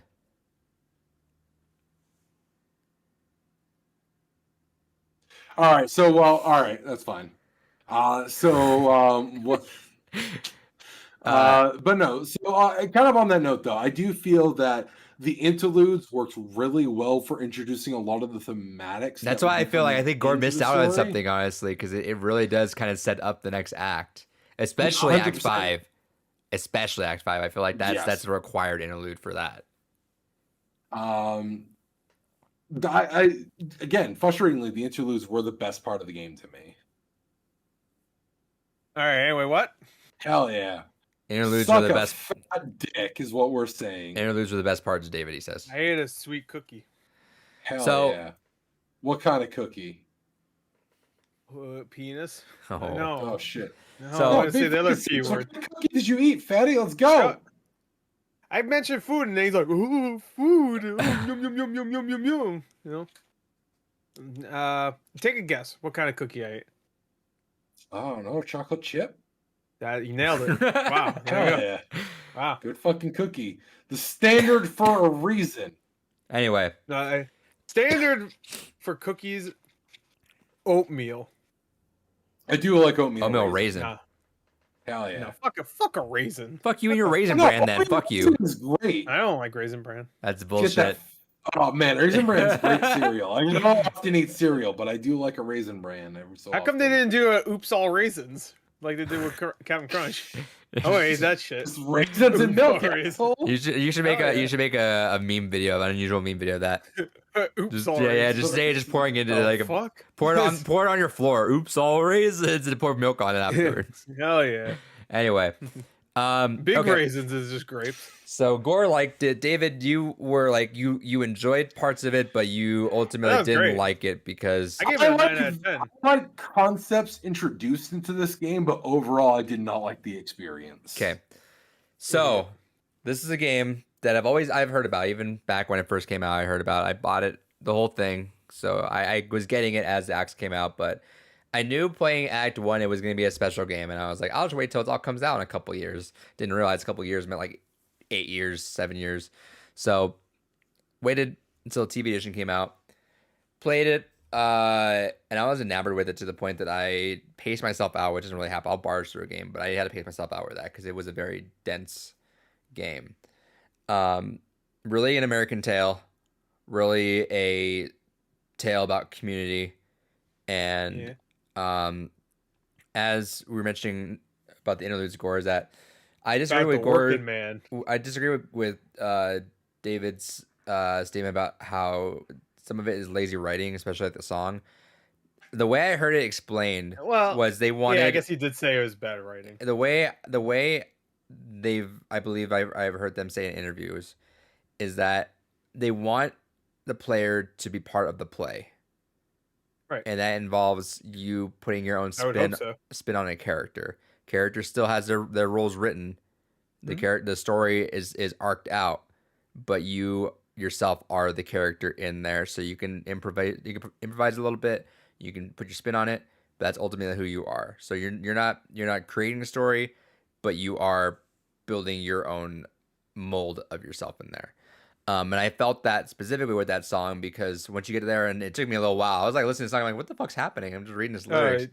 And then I'm like, you didn't realize what the song was about immediately because they're talking about. Are you talking about? No, I'm saying I didn't know it was a clickable song. I thought I was reading some lyrics. I'm like, what the fuck is? I was just kind of like moving. I was vibing out. I'm like, I figured I knew it was gonna happen too because I've played other games where you could like choose the lyrics. I'm like, they're gonna make me choose the lyrics. Oh yeah, I didn't. That was like a foreign concept. I was like, what the fuck? Yeah. But really, that was a moment for me because I was like, oh, so I can whatever I'm going through right now, I can kind of just create it, and they sang it, which was just kind of for whatever reason, that was like kind of amazing to me. But it's also jarring when there's actually like voices. Yeah, I have the vinyl, and I'm kind of curious how the vinyl every single goes. time. I'm sure it's probably pre-made. This is my guess is it's gonna be all 3 different versions, like for every choice you can make. Maybe I don't know. Because you can mix choices though, so you can pick the like first one. Well, third I was one. thinking maybe like all the first, all the second, all the third. Yeah, you mean? that's what I was gonna say. Or maybe there's a canon one. Or maybe it says move the needle here now. Yeah. Oh, yeah, there you go. Just choose your own record. Yeah. So with this, and going on to your point, it's really a story of just a bunch of lost souls not knowing what to do, where to go, and they just Which see. is very apparent. Like at first I was like, what is this story about? And then like once we meet the next group of people, I don't know what we're gonna do now, Johnny. I'm like, oh, never. Yeah. It was like Shannon, like, I don't know what I'm gonna do. Come on along. Come on along. Like that's the one reason why I don't. I'm not like I gave it a 9 out of 10 when I rated it earlier today. That's why I don't really fault it too much for the bond not being there because there's a reason why they were like didn't know where to go and they found like there's someone eats something. Cool, we'll go along with it. So that you could say that's just the reason because they have nothing else to do. I mean, like Junebug and Johnny are playing for like a few dollars for like 2 people at like fucking. The boy doesn't know where his family's at. Yeah. Yeah, the boy doesn't know where his family is at, and his brother's a bird. Yeah. It's a little weird. But yeah, no, that saying is a little weird for this game is like the lower bar. Right. So it's weird without being too fucking weird. It's not. It's like I'm sure people are comparing this to like David Lynch. where David Lynch is fucking weird. Yeah, Like, no, a lot of I've times I've it's heard just the closest thing weird. I heard was like Twin Peaks, but obviously not like firing all Yeah, no- cylinders. But No, no. like there's like some inspiration from it that you can Yeah, you can because see. of like Twin Peaks and a lot of Lynch movies, like people just don't. They're not human. Yeah, Like so they're and all that's that. aliens. This is They're all Mark Zuckerbergs. Kentucky Like, Route they're Zero not is people. the prime reason why I bought Twin Peaks. I'm definitely looking And to like go with that. Kentucky Route Twin Peaks is Zero, phenomenal. these feel like people. Like I Yeah. think Shannon it feels like a person. Conway feels like a person. Like the only one that I could say feels a little too like It's blue. not Lynch vibes. I wasn't getting Lynch vibes, but I was getting like just like kind of a I don't know, just like not real vibe, I guess, from it. Him as a Isra, the kid. Sure. Because there's too many times where like they really want you to know he's a kid, so he'll say stupid shit all the time. Sure. I'm like, he'll try to pronounce a word and he can't towards the end. I was Sure, like, sure, I was sure. like, I'll say Junebug definitely gives me kind of Lynchian Junebug. vibes, 100%. I could see. Sure. Well, I bought her more like just a punk, so she's just like, because I mean, she even has like the side hair thing. She feels very like punk, like rebel Mhm. almost. Yeah, but I mean, picture in Twin Peaks, them introducing what they think a punk character is, and that would Sure. fit in 100%. Or fuck, Eraserhead. They go ahead and they introduce a punk character in that. I could see that. that'd be fucking weird. Mhm. Eraserhead. I mean, it wouldn't be the weirdest hairdo in that fucking movie, but it would Yeah, also fair. wouldn't be the most fucked up. Anything in this movie wouldn't be. I mean, this game wouldn't be anything even close to as fucked up as the baby scene of Eraserhead. Don't spoil it. I want to see it one day. Don't This is worry, good. you can't spoil Eraserhead. Geo Pants is in heaven. Everything is fine. Oh, yeah. Everything's fine. Shout out So- to Robert Frost. So the story Richard Frost. really, Dick like I Frost. said, it's all about. It's an American story, capitalism and community. Yep. Oh yeah. I mean, it's all like that, and To the point, every time we go to the capitalist point of view, they're all like, "Look at these people. Oh, Yeah. what are they doing?" I think Like every time we do the POV POV. God damn it! I keep saying I want to keep saying the fucking point of view.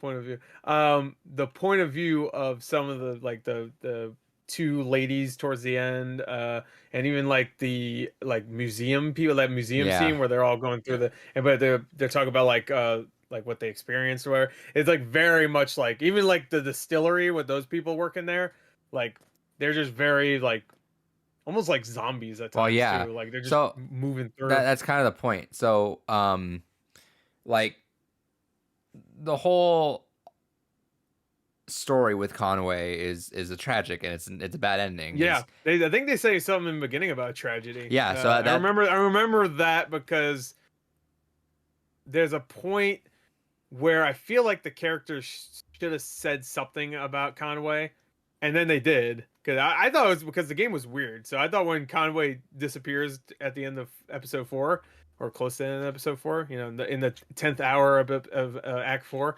I thought they were just gonna like move on. You know what I mean? Like whatever. Let's finish Conway's thing though, because it's that weird of a game. I thought that was gonna happen, and for a minute, like she didn't say anything about it. She didn't say Conway. She just watched him go as a skeleton man. Did Blue No go? one even Say again. Did Blue go? Did Yeah, Blue join? For Blue me, didn't- yes. No, the blue stayed. Yeah, Blue joined. No, for me, Blue win. Mhm. Blue goes. That's one with of the Conway decisions for that me. happens along there. Is Blue either Okay. And that goes is or one of doesn't, the only ones that makes a difference. Is Okay. which is heartbreaking to choice. me. Blue, because I didn't do that. So. Yeah, that's for me. Blue had to go with Conway. You can't separate those two. Yeah, and that Actually, I feel like it's more heartbreaking if he doesn't go with. I think it's Conway. heartbreaking. He's that, with Conway the entire time, and then just at the end. so the metaphor that I take from it, because he's dead. Yeah, that's what I Obviously, he take is the died. metaphor- He died from alcoholism. he He died from alcohol. He died from debt. That's kind of where it They goes. mentioned his death, but they really hammer in the alcoholism. towards So the end, they so. do, and So I I think just that, assumed like he was like, I mean, he was close to that, but sure, yeah. Like, So- the whole him losing his leg and Well, stuff. is that's- insane. that's- and then that's- being consumed as the debt. that's what I'm saying. So Assuming. that's where my Yeah. point is, and that's where sort of the inner meaning means to me. But also, what'd you play it on, Gore? Switch. So the cool thing is when they had that moment where Conway says if I should take a drink or not on PC, like your cursor constantly keeps trying to go back to the drink.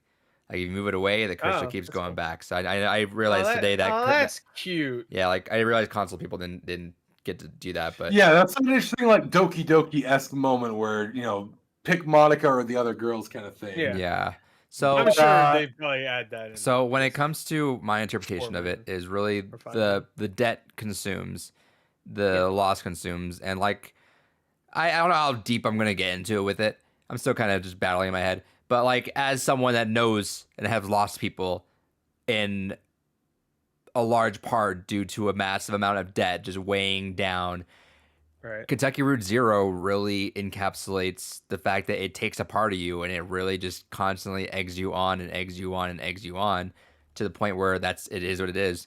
And the whole point where even the gas station we learned, the very first thing we learned, which is where we also hear this story ends in a tragedy.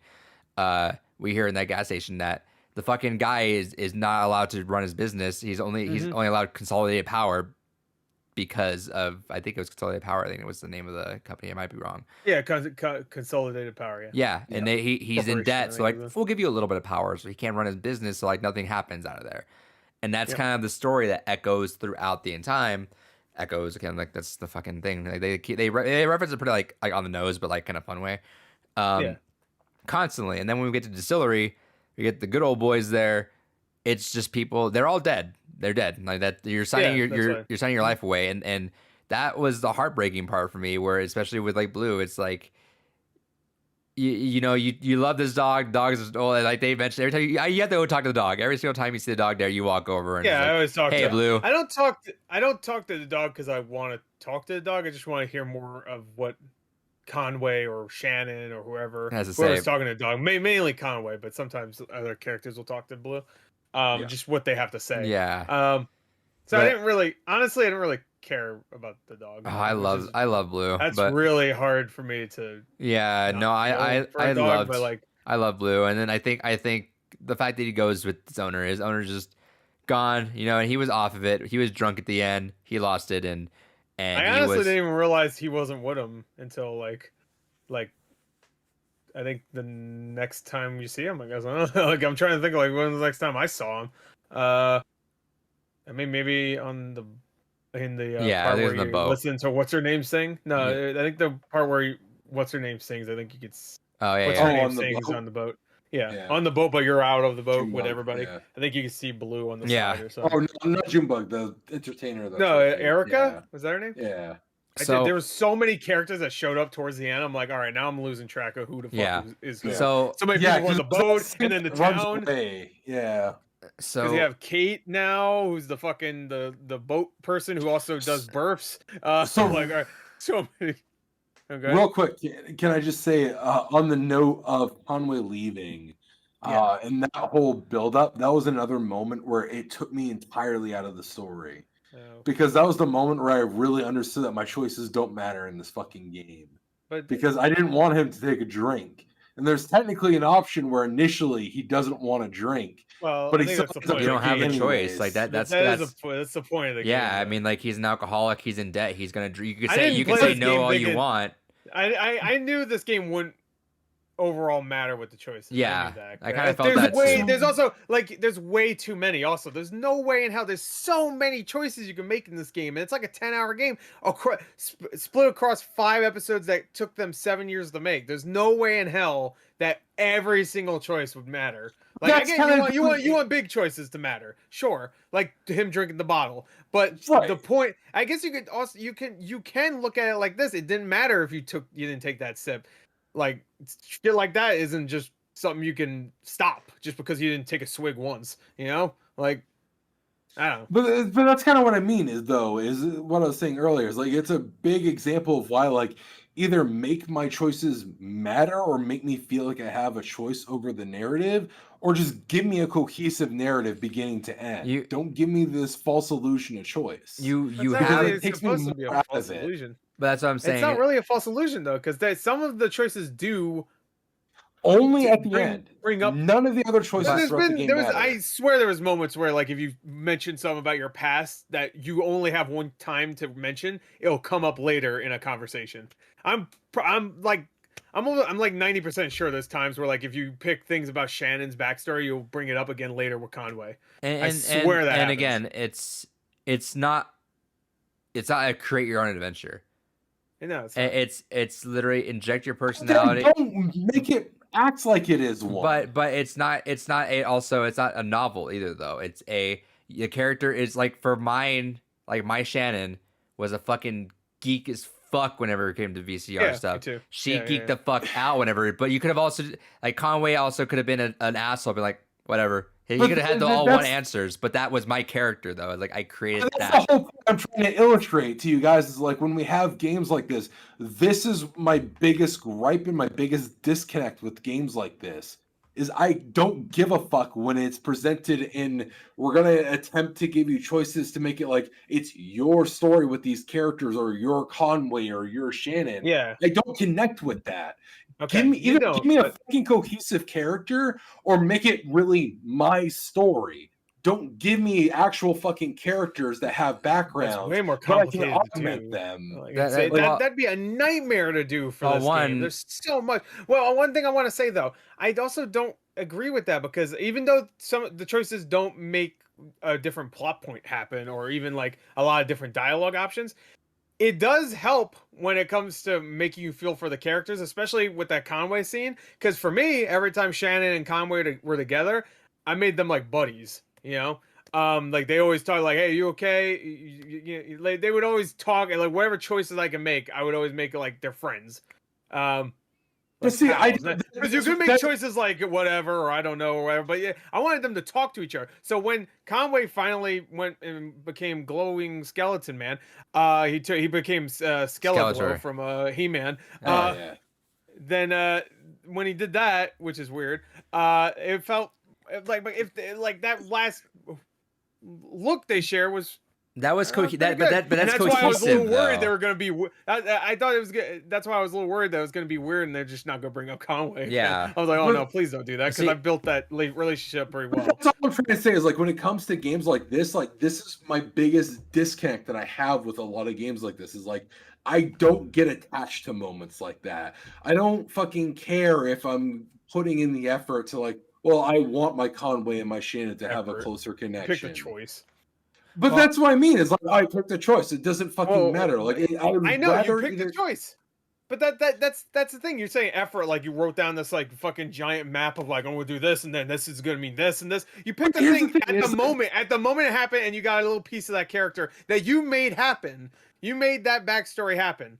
And sure, maybe in the long run, it doesn't like, oh, she talked about her father, and now the father shows up towards the end because I mentioned him or something. Like that doesn't happen. Like it doesn't. Ultimately, like now, for example, but it builds that character and makes you like that character because you built the backstory a little bit.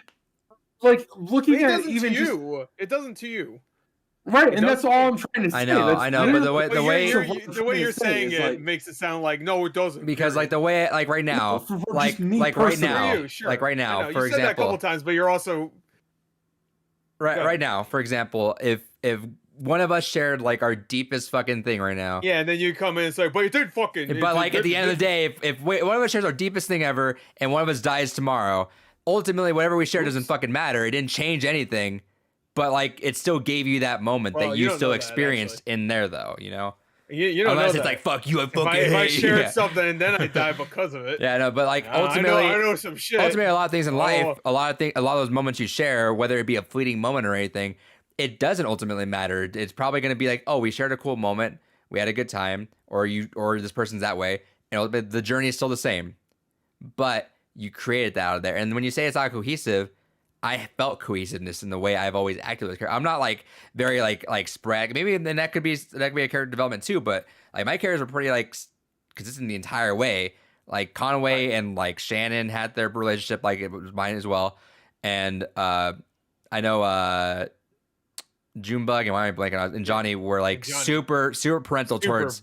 Super, yeah. Like there was Isra to the point where I tried to get Isra to join them, and that which lines I will up. Say this, like, I will say this. That's the one time when, like, not the one time, but this should be a couple of times where your choices should matter. But that's the one I was hoping would matter at the end. If you want them to not stay in this town, you just see a scene of them leaving because you picked that.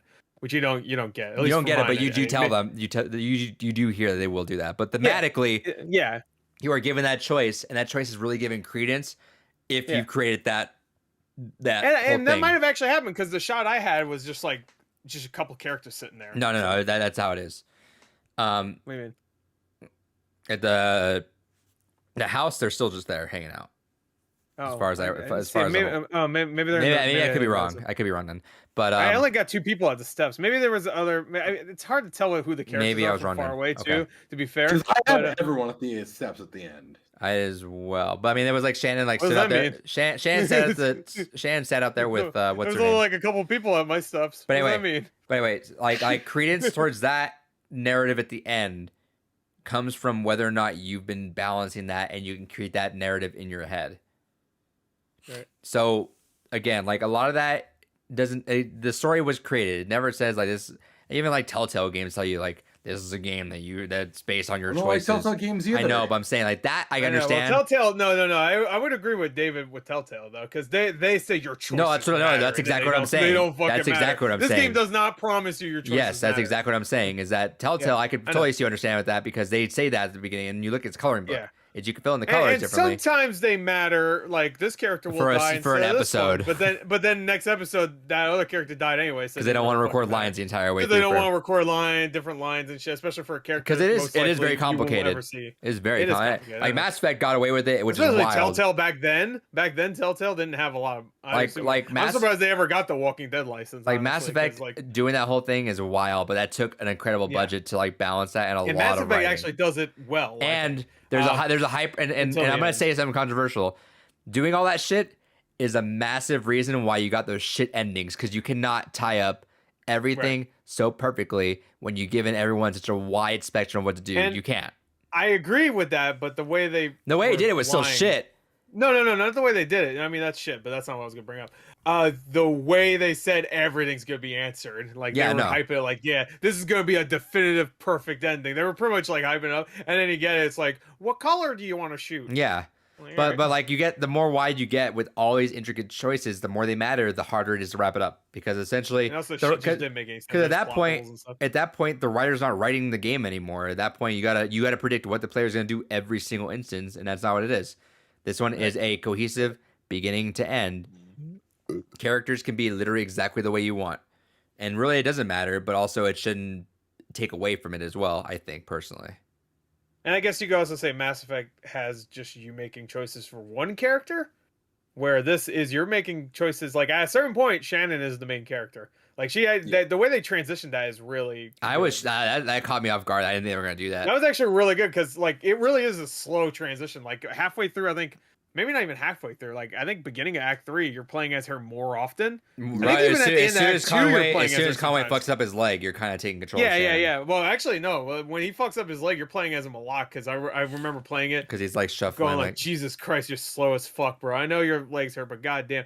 But you play as her a couple times in that. But like it's slowly and slowly. Even when he gets his new leg, you play as him a little bit, and then you're playing as Shannon. You're playing as Shannon, and then you play as some characters here and there, but it's mainly Shannon. So. Yeah. To go back, to rewind to some of the parts. Rewind time.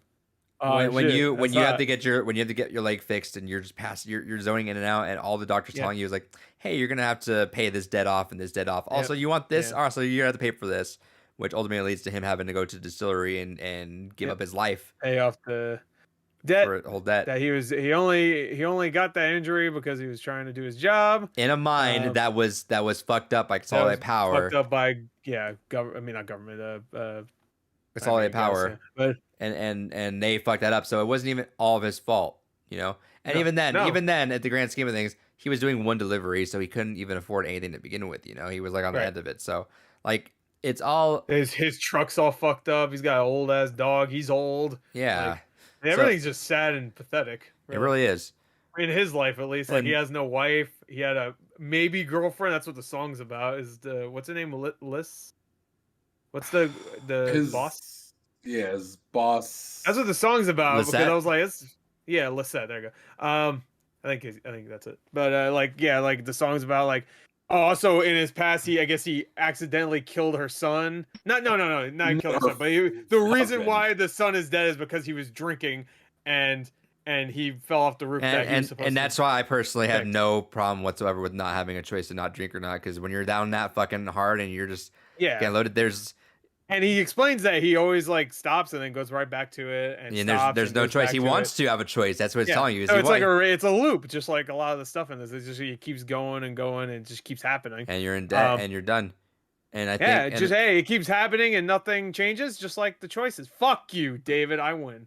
Checkmate. Chessmate. And again, I think just the tragic part, it really gets me all the time. There's two parts that get me.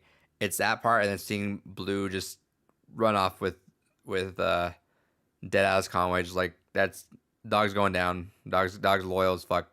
But that part, the one part that really gets me, and let's talk about Act 5, because Act 5 is kind of the polarizer for a lot of people. It really, the gravity of the game didn't really hit me until we got I'm Going That Way being played. Yeah. Which was everyone coming in, and then you get the shadows of literally everyone that's died, which is insinuated that it's all just constant, just debt. And I watched a good video essay on this, which it's when you think of Kentucky, it's a lot of Southern vibes. Obviously, that's why we got a lot of hymns in here, and it's community and mourning, community and mourning, community and mourning. It's community just living. Animals everywhere. Yeah, community just living, and then something dies, and they're gathering together for their horses, which they called neighbors, like neighbors, yeah. Like or that, no, was it neighbors? The neighbors. Yeah. Yeah, the neighbors. Okay. And then they sing that song, and you see just everyone just pop up, and the song just everyone starts singing together, and then it was prefaced right before that with, then they bury the horses. Yeah, and then they buried, then they buried. It's like a Always Sunny in Philadelphia fucking like. It's like and in this episode the boys bury the horses. It's just like it was so abrupt that it actually made me like go. It was like, well, okay. I didn't know these fucking horses. Yeah, but now that you know, and you see horses earlier in the game, but those aren't the same horses, I don't think. Yeah, but then you go through and you see that, and it's such a somber moment. And then the song ends. It's a great moment. All the songs I think are great. So. Yeah, the song ends, shadows disappear, and they just walk off, and they all walk off individually. We're done. The cat you're playing as is like, I don't know why I'm here. Yeah. And then you with a dragonfly cursor, which is weird also. So to say thing about I don't think playing as the cat really works. So and that's you should play Isra. I think that would have made more sense. I think they wanted to make it that really show that there's really no main character at that point. Really, you're just kind of observing. I get that. And also, you want to see all the conversations happen. If Isra shows up to all these conversations, or even another character, then it would ruin those other conversations. Sure. Because then they butt in, you know? Yeah. I guess you could make it so that they just, like, listen in, but it'd be kind of weird. Like, why is that listen in? But cats are always just creeping. Yeah. As we showed in this episode. They're always creeping. But ultimately, the story is about just the loss of life over just constant money issues that just never seem to end. And really, the distillery was kind of just like such a weird, literal, surreal moment of just like seeing these people, and they're just working away, and they're kind of almost proud of it, which is the scary part, I think. Which is like even Conway, when he was drunk off his ass, was like, you know what? No, they kind of deserve their money for helping me. I'm gonna go pay off my debt, and I'm gonna do this, and it's gonna make it right. It's a good thing to do, and that's really the life and the mindset a lot of blue collar workers have, is that they work their life, and that's how they have their life, and it's no disrespect if you like that, but I think it's personally just a little depressing that's what it is. It's work, and that's what it is. And I mean those distillery boys. That's what you go down to zero. Then you die. Yeah, and if you're like me, you fuck up and the dog doesn't come with you. He just stays with us. All right, now you have this old dog and a cat. Fuck. And now another cat. God damn it. God damn it! All these. Is it too late to say I'm allergic to dogs and cats? I'm gonna look like one of those skeletons. Yeah, and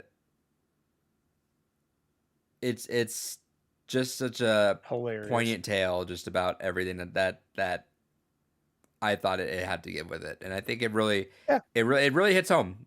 It really hits home, especially when you start like not even just like my story, but like it's such a common story no one really just talks about. It's the most American capitalistic story and it's so sad because you get some of these really identifiable people that like you kind of not even the main characters, like the ones David was talking about, like the people that you see on the side and have their own little stories. Yeah. You really grow to know them, and you're like, oh well, they're just gonna live this life, and no one really gets a happy ending.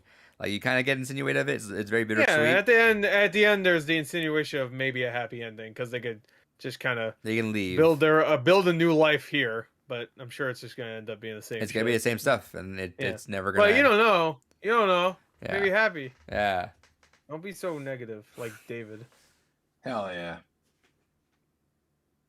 But yeah, it ends well for our heroes. Maybe in Kentucky Route 1 we'll continue the adventures. Conway will come back as a skull god, and he'll have a cape on. We'll fight the government corporations. Hell yeah. If they did that, I would be. David would love it. I would scream. You'd scream and cream. Hell yeah.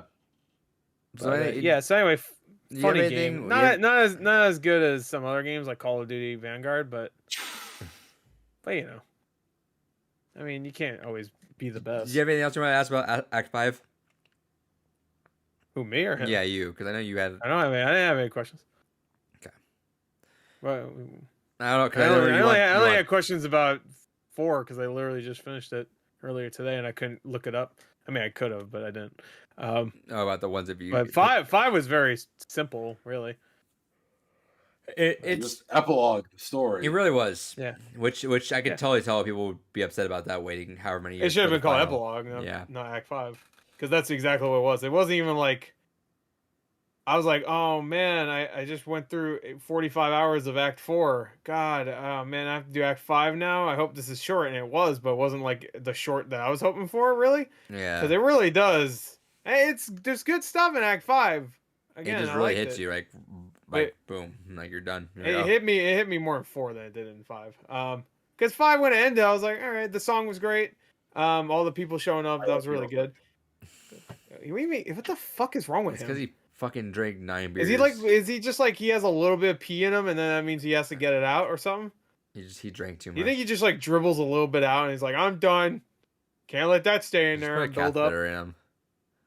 We should just have like a You might need drain one. and have just see how far it just continues to fill up the entire podcast. It goes on the wall. You just see Yeah. it go on the wall. It's like why do you put It's your like one of those. catheter It's one of all those on like the wall? Slurpees, those like straws we had as kids, where they had like I don't want to all- think about his dick and Slurpee. No, remember those straws we had as kids? Like they were all those really Yeah, weird. the silly ones. Yeah, The, They- like, they, little they, wavy they one- barely or work because you had spiral to fucking like suck the shit out of them. Yeah, But no, they wouldn't work mainly because like if your 7-Eleven sucked ass and they didn't do the Slurpee machine right, like most of it would just be ice. yeah. So it would just get stuck in the fucking Stuck in the because fuck. the regular plastic straws you can like bend and shit, but those ones were like hard plastic. The ones you're Oh, talking you know about, what so you pissed can't me bend off and break the was- ice up. was last time I went to AMC, they gave me paper Yeah. straws. Yeah, They're- Yeah. Are they still doing that? yeah. And mine, they have and it sucks because I always see 3 movies usually. Yeah. So and by the time I- that last one, it's the fucking To mush. be fair, they have the ones where you could just go get your own drink and get your own straw, so it didn't matter that much to me. So I could just go over there, get my own straw, and But my second now straw. I'm grabbing like 3 straws because it's Yeah, like yeah. mush by the end of a fucking movie. And like I usually tie them in, so I have to literally go to the next one immediately. Yeah. So like I'm like I gotta go. Oh shit! I gotta go back and get a new straw because this one fucking sucks. And it's like it's paper. It's paper. It's paper. You know what? Fuck the planet. Give me my plastic straws. Or no, just do the recyclable fucking like. There's restaurants out there that have like the ones that feel like plastic but they're recyclable. Do that. The fuck. Or they're made out of recyclable material. Is what I'm saying. Not the paper ones. I'm talking about Are you all straws. empty, boy? You Yeah, for emptied now. your bladder? Dude, I piss like a fucking fountain when I've been drinking, so that's how I roll. Yeah, because fountains piss. I also just fucking piss a lot in general. I'm terrible on road trips. You should go over to England and get pissed with Samuel with Christian. Yeah, Hell yeah, go to England. Getting pissed with Samuel to Geek. That's a podcast I'd listen to. Hey Sam, just come over to England one day. We'll just get fucking pissed. Why do you want me to get mad? Just go all the way to fly to England just so we can get angry in a room. The whitest Hispanic you'll ever meet. So why do you want me to get mad? Just go over there. It's All right. like that the You ever seen those things? It's not like arcades or anything, but it's just like a box. It'd be like at conventions, people be funny and they just have like a box you can go in just screaming like that. Hell yeah. Yeah, just go in here to scream. Okay, ah, and then you just leave. Anyway, Kentucky Route Zero. It's a game that really has always helped me, and it's definitely a game that creeped in my top 10. And again, watching a retrospective earlier, still just reminded me as to much why I just love this game so much, and I think it's one of the most poignant and most incredible games I've ever played in my entire life. It's a great game. Definitely think it's a game that everyone should check out, even if it's not necessarily in the genre of interest that they like. I didn't pull a lot out of this game, but clearly there is a lot of depth to it. Again, I can't say I dislike this game, but I can't say I like it either. There's, for my own personal taste, just too much for me to really get into it and its themes. But I do like a lot of what it presents, and I do feel like this is a game that 100% everyone should try at some point, because I feel like it could mean something to someone, even if it's not necessarily in their wheelhouse. Yes, I don't agree with Yes. that, but I'm just gonna say yes because it's been too quiet for the last couple seconds. Hell yeah. I will say I could do without another fucking adventure game, but supposedly we have another like 5 of them in the next few months, so that's great. Just want to throw that out there because You don't like like adventures? what Dicklick? What was the game you picked? The 2 games. Hylics is an RPG. Is there gonna be a lot of like walking around and I shit? don't know. I just know it has I'm RPG. tired of just walking around and doing almost nothing. Yeah. Like To the Moon had that. This had that. That's enough for me. I know that's only 2 Yume games, Nekki is but probably fuck gonna me. have that. Yume Nikki, Kindergarten. Nothing. The way a buddy of mine, because a buddy of mine Oh, was it's a actually the walking one that's sim, like, right? you I should, remember that. yeah. Okay. He's What the about one that Kindergarten? is like, I like walking simulators, but even this I find to be purely a fucking walking What simulator. about Kindergarten? Oh, good. What, Kindergarten this is a lot more brutal and fun. Kindergarten is a game that I want you to go into it as blind as possible. Can even you though I just? said Can you that just? statement, Well, but it would have been really nice if I didn't know it was brutal and fun. It's called Kindergarten, but whatever. sorry. Can we also just go back and say, like, that sentence is weird? You just say Kindergarten is both brutal and fun. Hell So yeah. out of context, that's a really funny quote. So Fair. But no, Kindergarten don't say is fair. And Just then, point it so out. then You we don't got, need- then we got, not everything is fucking fair. and then we got Yeah, Beyond right? Good and Evil after that. Yeah, walking sim, suck my dick. Yeah. You know what I mean about an adventure game? I mean an adventure game where you like, oh, walk here for the next text block to fucking pop up. Oh, I read this shit. All right, now I'll walk over here. I think here's another Hylics is character. more just RPG. I do want more RPGs. Fuck you. No. I gave you Earthbound. Fuck you. It's true. You gave me a great fucking RPG. to Yeah, play I gave you with. Beyond Good and Evil, which isn't an RPG. And he but gave you fuck DreadOut. if you don't like It is also a great game. it. Yeah, he gave me DreadOut. What the fuck? Wait, what was the game he picked for me? Recettear. Oh, Recettear, or whatever it's called. Rasputin? What the fuck is it called? If Yeah, you want, Igor, Rasputin. if you Hell want, yeah. because I know you haven't picked that last one, and I know you technically haven't, because I haven't played Portal. If you want to call Earthbound the game for me, that's fine, because I've never actually played Earthbound. But what But month then would what would mine? you pick for me? I mean, I could probably pick something. Oh, right, easier for Earthbound you. was for you. I forgot it was. Yeah, Yeah. Earthbound is for him, but he's already played it. So, Yeah. but all right, hold on. What month would Earthbound be then? June, What? I believe. No. It'd be like one of the last months, would it be? Because that would be my last pick. You have it right? in June. No. I mean, if I your last switch it, that means it'll be September. September. So yeah. I mean, it matters on what's in September because I don't want to play a 40-hour game when there's 50 other games to play. I don't know. I have to think about it. We got luckily enough, the way we're doing this, we have plenty of time. I didn't want to announce all my games immediately, honestly. You didn't Yeah, have you to. just got hyped. You were like, all right, let's just do it. Oh yeah, because you fucking chucklehead. I wanted to call you something worse. You all announced yours, and I'll be like, oh no, I'm keeping mine because I'm special. But anyway, but Portal 1 and 2 is our next one. But Kentucky, I was gonna call it Kingdom Hearts. I'm not even gonna lie. I was about to say Kingdom Hearts Route Zero. Let's go. Oh no, I'd rather fucking chug on gasoline than fucking play Kingdom Hearts. We should do Kingdom Hearts as like a joke one, so we can shit on it. I like the That's first. gonna one. I go know well. you do. I know you do. I know you do. But yeah, no. Anyway, Kentucky Route Zero is a great game. I really enjoyed it. I thought the writing was exceptional. I didn't mind any of the non-choices, I guess you would call them. But I think it served the plot. I love the atmosphere. It's actually a really creepy game. It actually reminds me a lot of Gone Home in that way, where like it's not a horror game, but it's fucking creepy at times. Especially in the first couple of acts when you're just roaming around some of those environments, and like you'll just see people in the forefront, like just like Yeah. like you in that mine. If you go through it and turn off the light sometimes and turn it back on, you'll see like shadows of people in front of the camera. Which is really creepy. And later on in Act 4, before Conway goes away, bye, and it's like just that dark cave, and it's like a kind of almost like a third person angle, kind of, because you're behind the boat.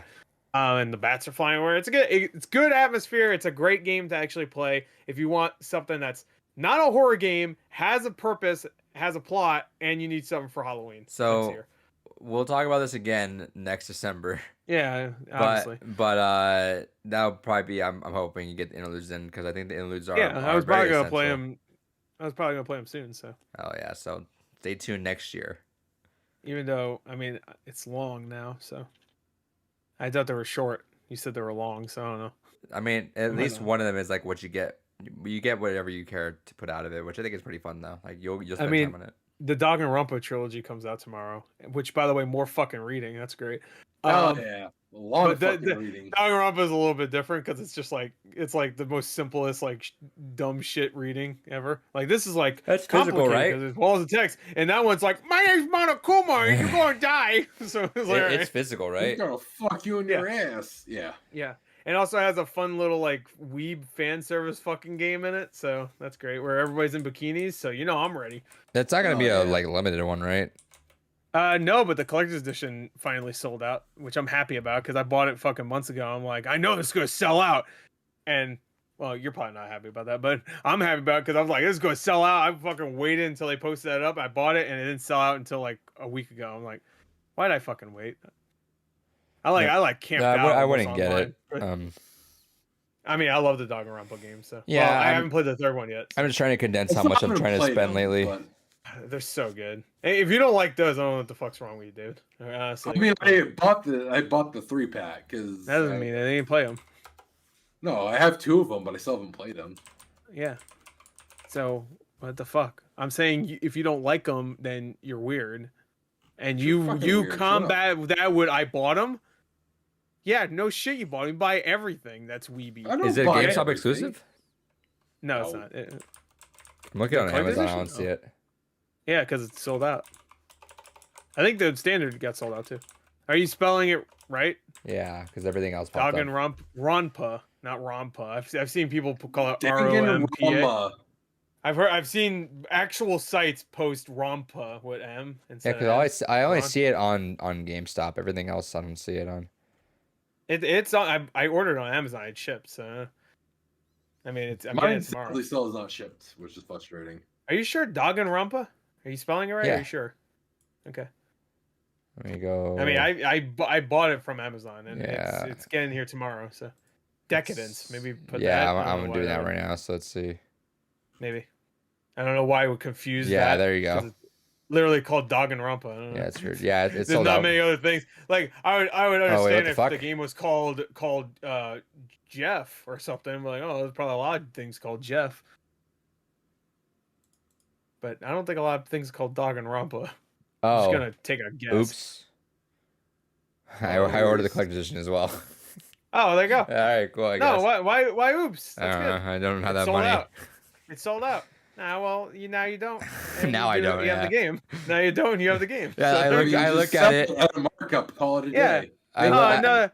Because I clicked this one. It said you purchased another variation of this one time. I'm like, what do you mean? Click that. Here's the collector's edition. What do you mean? I mean, you bought a variation, dumb fuck. Yeah, it says I purchased it a month and a half ago. A month and a half ago? What are you smoking?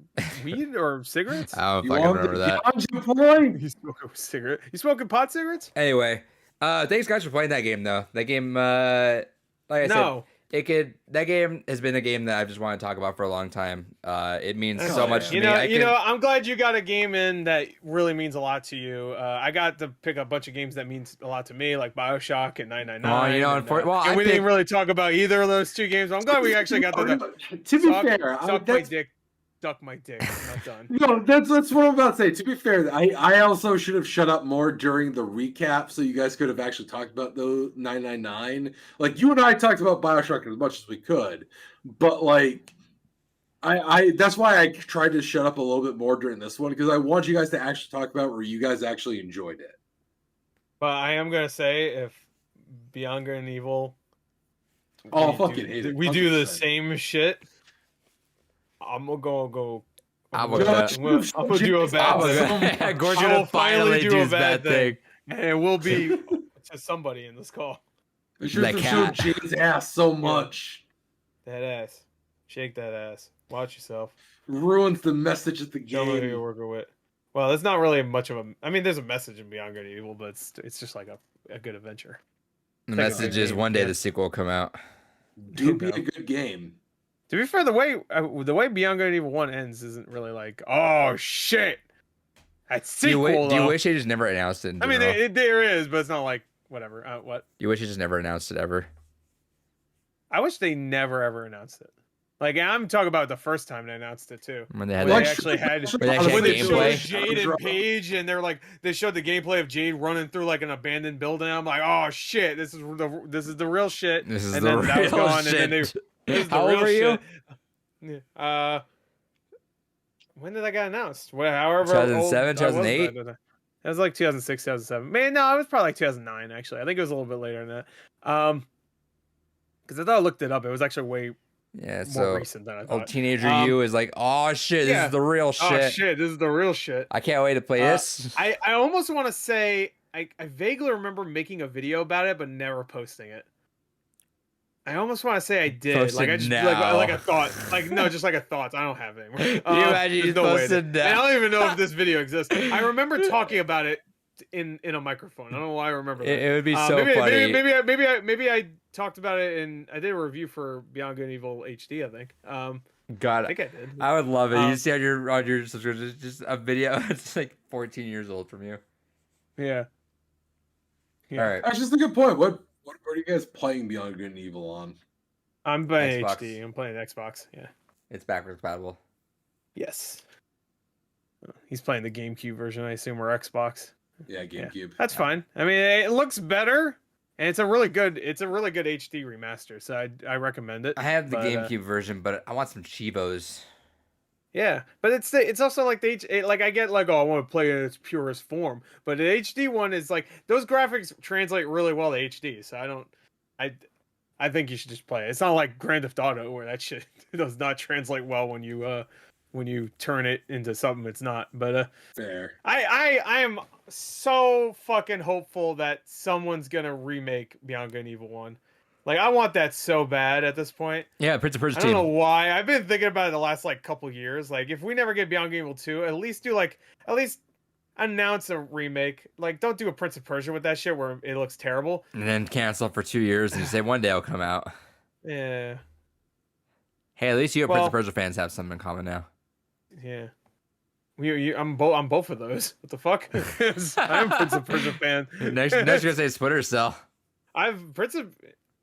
Well, anything Ubisoft, it seems like it's just like fucking heartbreak. But I love Prince of Persia: Sands of Time is one of the best games on the PS2, like straight up, and it aged Gore, extremely imagine well. if they did that. I played it earlier this year, not the whole thing, but I played it on backwards compatible, and that game holds up so fucking well. Imagine if they did that with Beyond Good and Evil 2. If it was like out in like what was it, like 2 months it was out.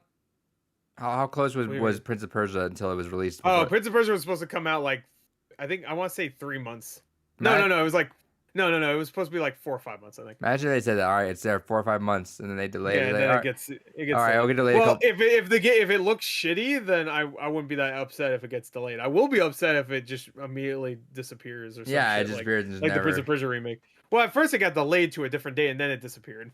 That was what happened with Prince of Persia. They delayed it a couple months, and then they just said, nah. Which makes me hopeful but also scared at the same time. Because them not outright just canceling it makes me like, oh, they're going to make it look better. Because they already did a lot of work with that. So, I mean, even just releasing it as it looked now would make more sense than just to ditch the entire thing. Because I think it was pretty close to done. It's just they want to make it look more fucking modern. But like, I don't know. I have an announcement. Skull and Bones, that shit is not... What?